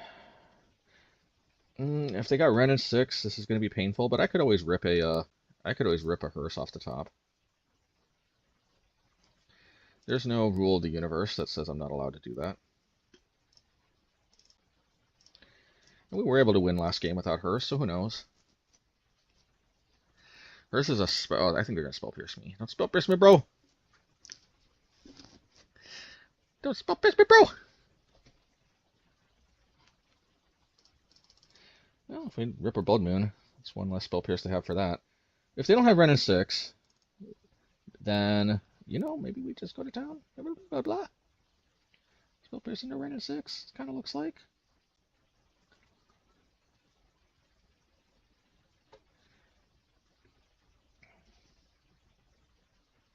Man, isn't it nice to always have the nuts? I'm just kidding. No, in all seriousness, though, let's just keep chewing at their lands like we did last time. We got, hopefully we draw into a third land. But yeah, we're gonna chew on the land. I guess we'll blah blah blah blah blah. If there's anything else for green they could play, so we'll do this so they can't play what's it called, deduce. Uh-oh, if we don't hit our third land drop, we're gonna be in a little bit of the gutter here.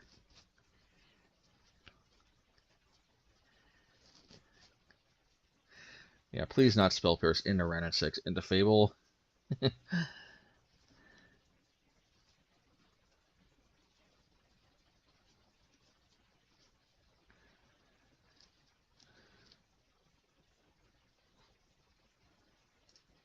Come on, third land drop. Yeah!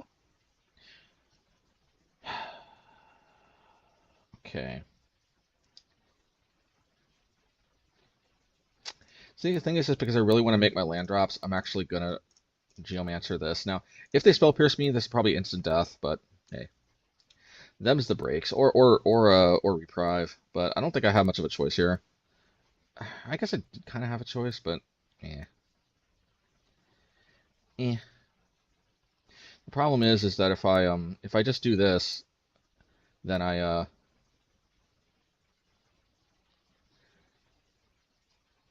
it's just not as efficient, you know. Because I don't think I'm firing off the lightning bolt in a turn. I mean, I might, but if I don't fire off the lightning bolt, then it's not a maximally efficient use of my mana, if you know what I mean. They do keep like whittling themselves down too by shocking in constantly, so also something to consider. Uh-oh, I don't like that. Okay.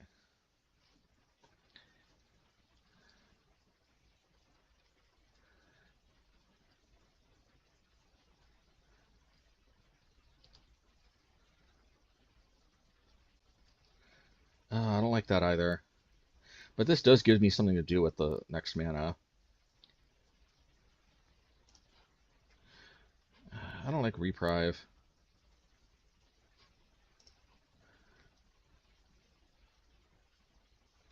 Like, I feel just worried enough about Reprieve that this time I'm going to do this.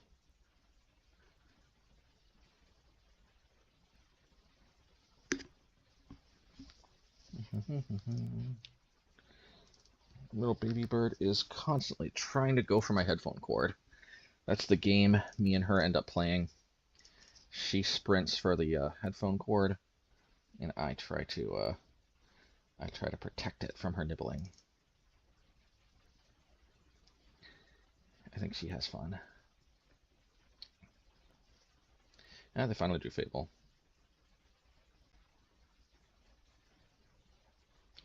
Yeah, go down to 10.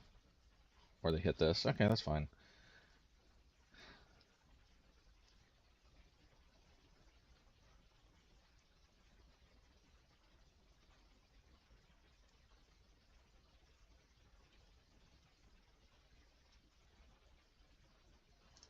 Okay, if I draw a land here, no, I did not.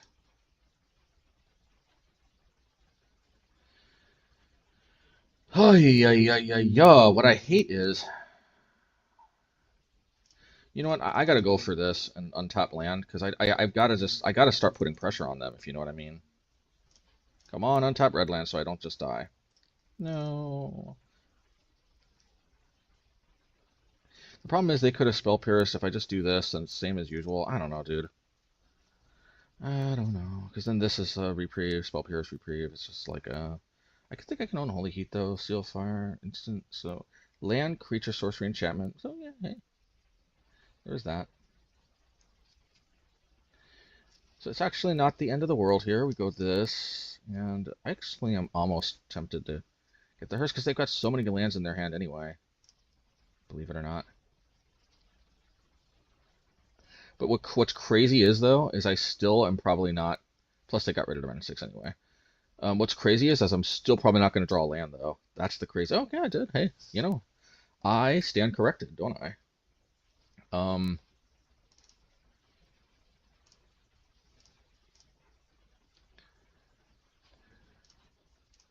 I don't want them deducing.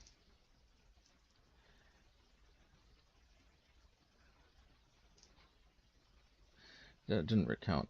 Enchantment, sorcery, land, creature, artifact. Yeah, let's go.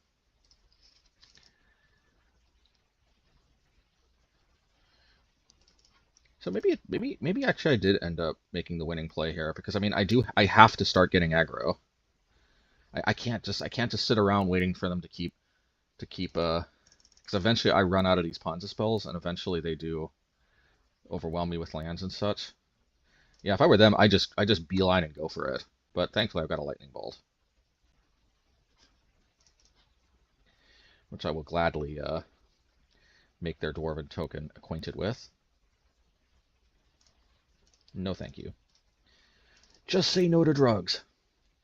Scruff McGruff takes a bite out of crime. Okay. We do this. Boom.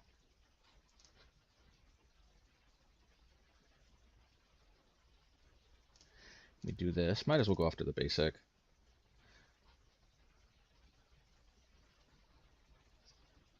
Yeah, just make our land drop, even though it wasn't the ideal.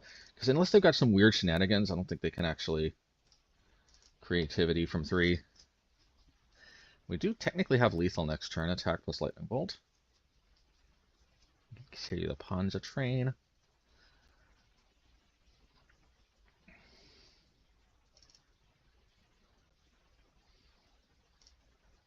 Or one of Mazemind Tome. Nice. Bada bing, bada boom. Hey, 4-1, and we beat creativity twice in a row. Maybe the date, you know, I've actually already been starting to feel this. I think creativity flipped to a good matchup. It kind of happened gradually, but I think the combination of these better Ponza cards that they kept printing, plus I guess Seal of Fire obviously makes a huge difference here too. But yeah, the Ponza though, Unlicensed Hearst, we didn't get to see it this game, but in past games that's won me games against creativity too. It's so weird because I remember creativity being such a boogeyman. Like it was like so impossible.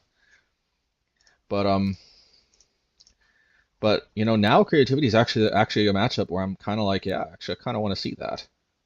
Although they can always juke me though. Oh, one thing also, as soon as I started sticking to Unholy Heat and not backing down, it's always been incredibly useful because that way even if they get their one of creativity off, I can one-shot it, which is kind of very big.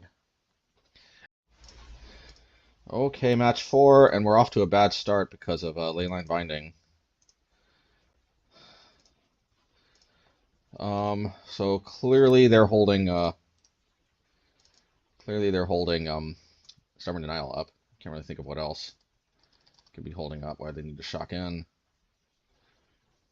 Okay, if they're playing Scion of Draco, at least we do have Storm's Wrath. This is almost worse though because let me see here. So we actually can deal with this. Hopefully they don't have Force of Negation. Thankfully we drew this here.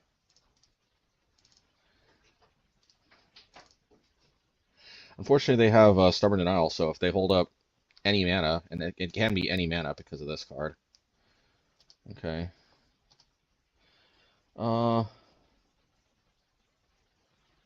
Alright, so what we're actually going to do, we can play our own Stubborn Denial as such. Oh no, actually we can't. Oh shoot.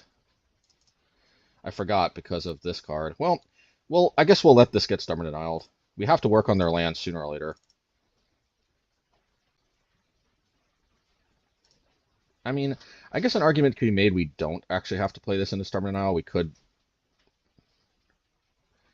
No, we do, because we then we can Cleansing Wildfire.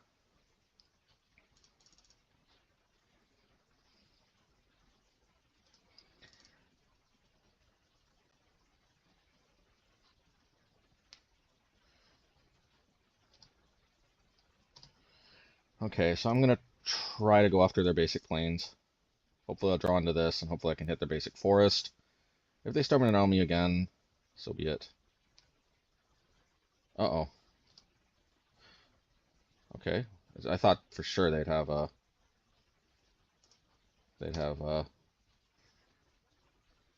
that card. Orcish Bowmasters? Nope. Alright, hopefully they don't have Stubborn Denial again, because maybe we can actually keep them off the lands. We'll see. Keeping them off the lands is very important, otherwise we just... Okay, we've got another one. Alright. This increases the chance I can get a juicy Stormwrath off, so at least there's that.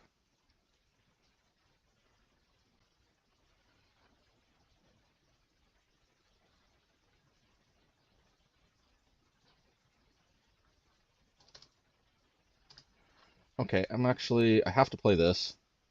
Oops.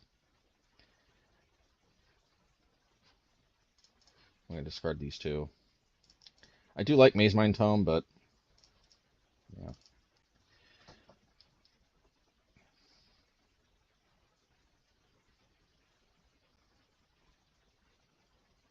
Shadow Prophecy, okay. It doesn't look like we were going to keep them off of that many lands.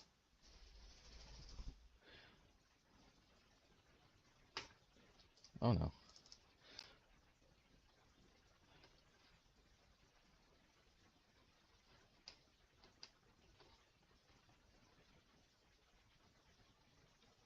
Okay, well, I hope they've... Oh, dang it. Okay, this is what? First strike, Hexproof, Lifelink Vigilance, whatever, I'll just take. Oh, no, actually I shouldn't have, because I'm going to try to go for a Storm's Wrath. Ah, dang it, man. So can I get some help here? Sorry. Okay.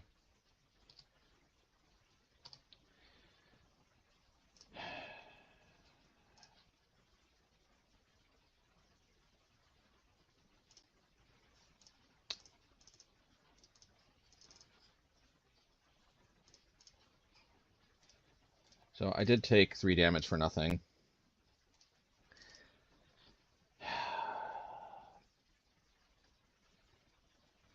And I'm just not a dash right now. Nope. Hopefully it's just another ley line. Okay, okay. Let's see. Let's see if we can swing this.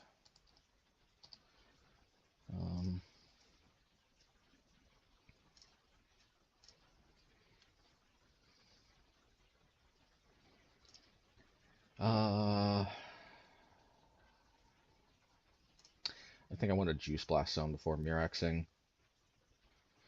Man, Unholy Heat is pretty sweet, but unfortunately they can play around it. I think I need to hit the Flooded Strand because of how easy it is for them to play around with it.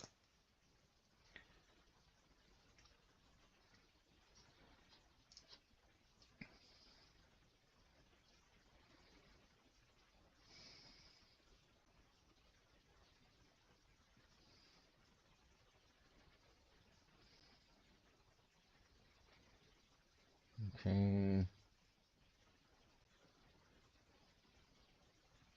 Funny they put Tribal Flames to the bottom. I would think burning me out would be one of the more premier ways to finishing me off at this point.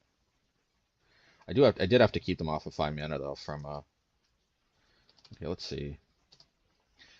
Okay, please don't Stubborn Denial me again, bro. Third Stubborn Denial? Okay. Okay. Okay, fair enough. I actually can juice this up, take care of that one. Okay, I think I gotta go for this one. It's just too juicy. I think losing 1 Lightning Bolt can be okay. Okay. Okay, I'm surprised they put what's it called to the bottom. Tribal Flames. I mean, because I would think that would be like very premier. Very premier. Okay, I still don't get why they put that to the bottom. Keep in mind, I lost 3 life for no reason, but they also put Tribal Flames to the bottom for no reason. You know, we were actually kind of holding our own there, despite the Sign of Draco. Like, they didn't play Sign of Draco first, thank God. but they ultimately did have the Sign of Draco and Leyline combo, which they always have it, and I'm not gonna get much more angry about that, other than just, other than that other deck, which honestly might not even played it because I don't know what Burning Tree Emissary is there for. But I mean, for the record, they don't always have it. Believe me, I actually tried the Grief Undying Evil type strategy at one point. I played 5 games in a row. I never drew both Grief and Undying Evil. It wasn't Undying Evil at the time. Yeah, actually it was Undying Evil. Sorry, I meant to say Not Dead After All, but actually Undying Evil was the correct one. Anyway, yeah, and I didn't see it even once. So like, believe it or not, like drawing 2 cards together doesn't always happen. Let's see here. So I know Mazemind Tome seemed like it would be good, but they do have enough answers where I forget how we did this last time. How did we do this last time? We need all the burn. We need all the Geomancers. We need the Storm's Wrath.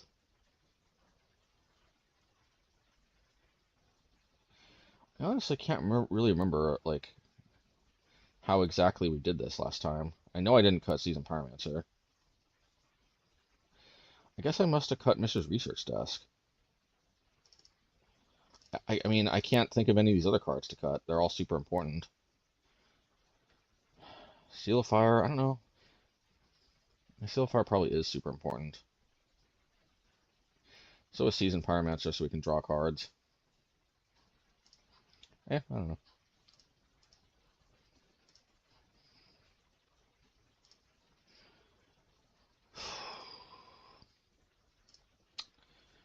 I could blame it on the bird distracting me, but I owe it to you all not to admit that sometimes stuff like that might happen. I mean, I could just leave her in the cage, but I feel like a bad bird parent. I want her to have a good birdie life. But they cling to you all the time, and sometimes can be distracting. But I mean, hey, it's life, right? And the reality again is that they put a Threbble Flames to the bottom. That can't have been correct. Okay, so this is not ideal, but it's also like not the worst thing ever. I might be able to actually keep them off of red, and then if I do keep them off of red, then Dashing Ragavan might be a lot less attractive. Okay. So I think I'm gonna do this now. So play around the odd, possibility that they have playing around the odd possibility that they have Tishana's Tribinder, that's what it's called.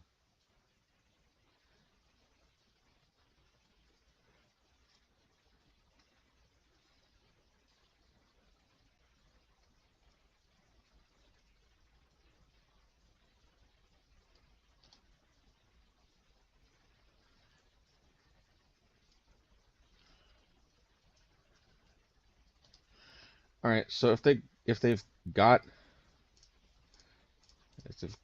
that card, the disrupting whatever, Stubborn Denial, but they don't, then it is what it is.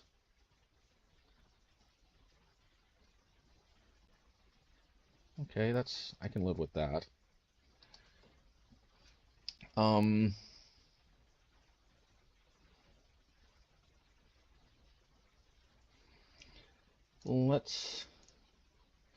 Let's do this. There's no guarantee I draw something for 2 mana or less.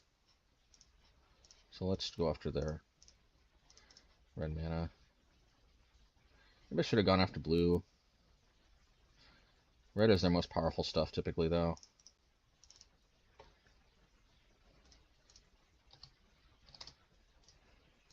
That's a good sign.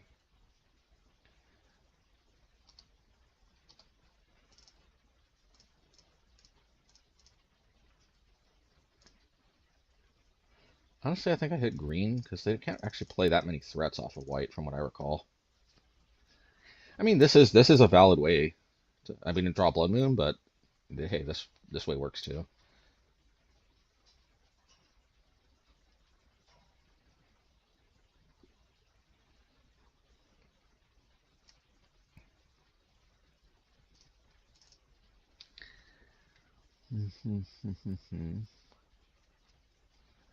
I could, in theory, hit both of those lands next turn. Dashing Ragavan, okay, fair enough. We can force them to hard cast it next turn and then Flame Slash it, or just Seasoned Pyromancer.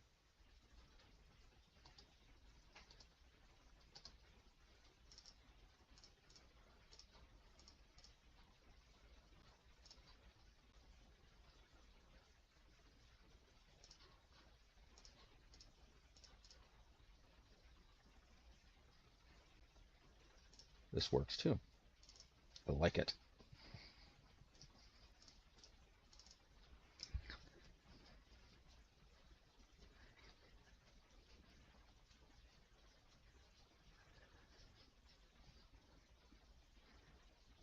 At this point, I think if I draw Blood Moon, I think I pretty much seal the deal.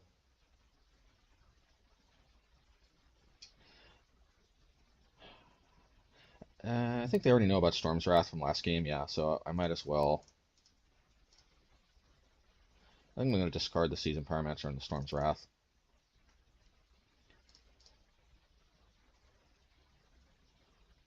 Okay, unfortunately I can't play the Geomancer's Gambit yet because their land is untapped. That is fine. I'll just juice the Blast Zone, go from there. Since they don't have the Leyline out, eventually they're going to have to play a land.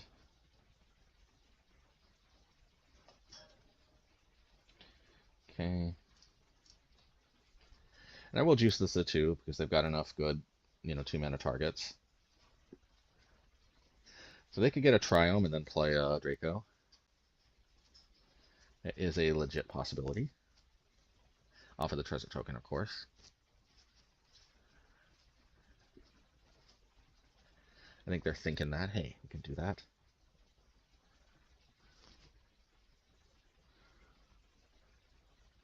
Or they can Tribal Flames Lightning Bolt me, bring me down to 5. I don't think they can. I think we can kill them before they bolt again. Interesting.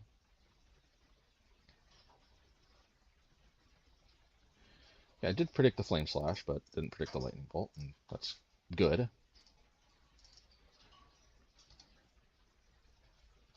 I don't think I want to reveal the Blood Moon yet, because that's kind of a gotcha card, if you know what I mean.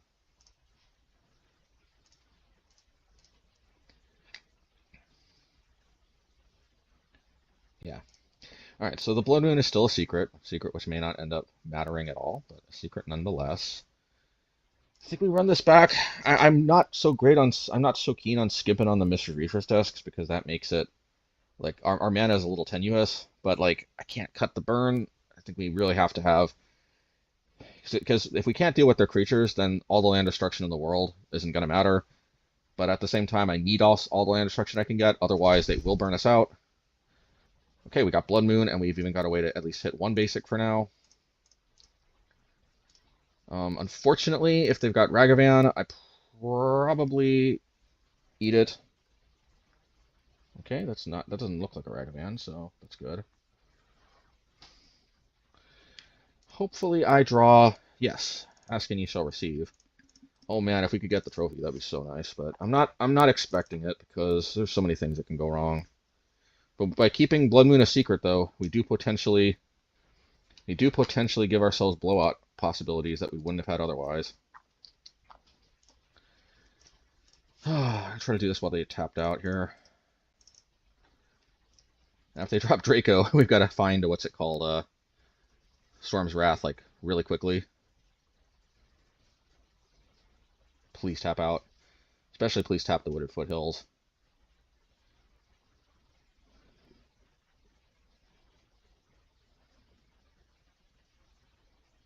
Okay.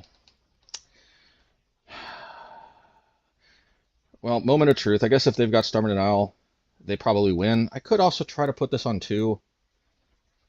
But, guys, I think I just lose here if I try to play fair. Yeah. I don't know, like, if they don't have style, they do. Or they could be fetching green forest. Oh! Oh my god, we might have a chance. Unfortunately, this is all colors, which means they can one-shot me with Leyline Binding. And this is still a 5/5. But these are only mountains now. So, like, you know, you never know, right? You never know.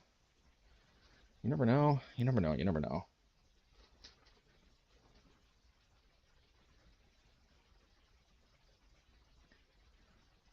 I have to have basic planes in hand, or I draw another Cleansing Wildfire.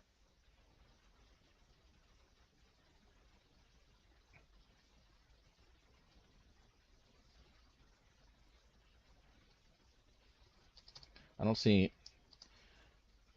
Yeah, I don't see me winning if I don't get another Cleansing Wildfire. So I think I gotta play to my outs. Oh, wasn't expecting that, or I would have. Hey, sorry folks. There was, I guess there was no reason for me not to play this out, but at the same time, I legitimately was not expecting Clusterstorm.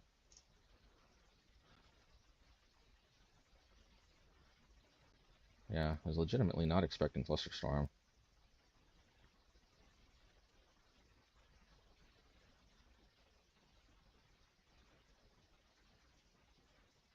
Okay, that's the bad sign. That must mean they got a lot of burn. It must be 5 mana right now. Okay, so we need to draw another burn spell, like, right now. So I guess I learned my lesson. This is Mountain, so I guess now I can be a little more frivolous, right?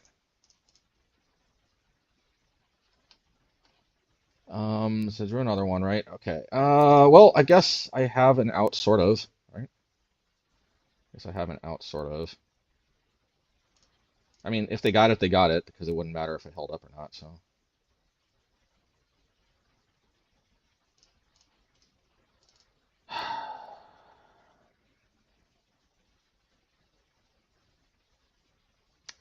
Yeah. You know, this might go without saying, but Leyline Binding is a pretty good card. I think they can probably burn me out from 5. It's really frustrating that just having one of these pretty much.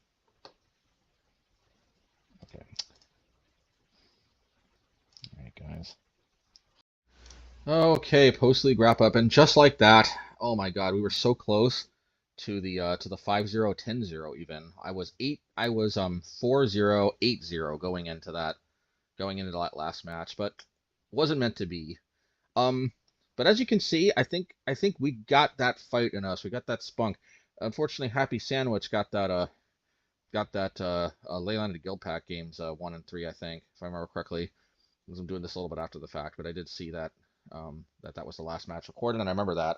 In any case, look here, really the Domain Zoo deck comes down to whether or not they've got Leyline to the Guild Pack, and whether or not they want to mulligan to that is a call they got to make, because you know, if they don't have enough threats, then, and I do have enough time to just start working on their lands, Leyline or not, I do eventually Ponza them out. So, you know, it's a judgment call they got to make. But at the end of the day, if they see Leyline and they don't have to mulligan, and they still have, especially Scion as well. Like, it is worth noting though, Leyline without Scion is beatable. Scion without Leyline is beatable.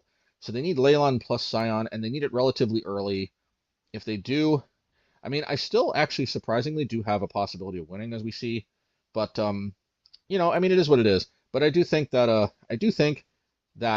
we have the ability to win that matchup, and that's ultimately where I want to be with this deck. So, like, I don't think I want to change anything in the main deck. I think, as we demonstrated, Mirrex does work amazingly. It works mana wise, and the creatures are just a very nice way to close out the games. I actually have some alternative designs on the sideboard. For example, I don't know that Blood Moon actually ended up doing that much, because one of the things that I kind of forgot about was that they don't even need to have 5 lands in play for their Territorial Kavu to be a full 5/5. The Territorial Kavu can be a full 5/5 even if they only have 1 basic in play. That 1 basic is all basic land types. Yes, the non-basics get turned into mountains, but it turns out Blood Moon is, yeah, I'm a little bit I'm thinking Blood Moon is not actually the powerhouse against the Domain Zoo decks that it used to be. So going back to the Volatile Faults and the Geomancer's Gambits could be the way to go. So this is one way to build the deck. You can play three hearses here. Three hearses is probably a good enough number. Having four is nice, but yeah, three is probably good enough. And then there's even like another version, because like I said in the deck tech, somebody has recommended Zerta. So Zerta is that's actually kind of what I'm working on right now. Is and I did go 4-1 again. I went 4-1 with that previous version with the unlicensed hearse and the yeah, volatile faults and whatnot. So but what I'm trying to do right now is see like whether Zerta is A, worth it, and whether B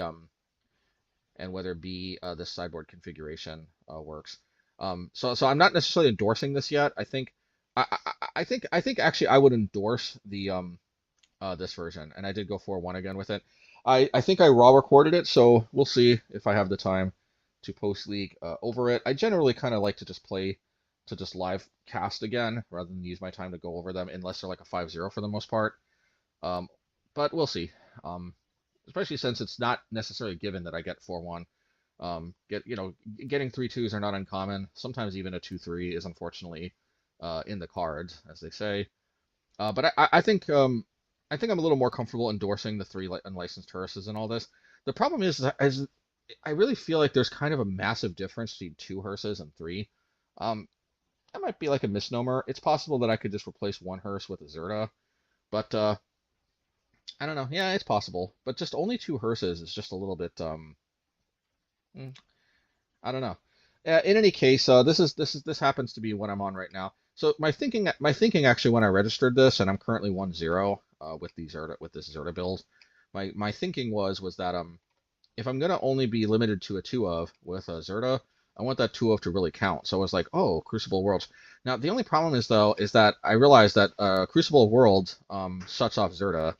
And it's not necessarily that big of a problem, because one of the things, at least in the first match I played, I didn't put Zerta in my hand even once, let alone play it.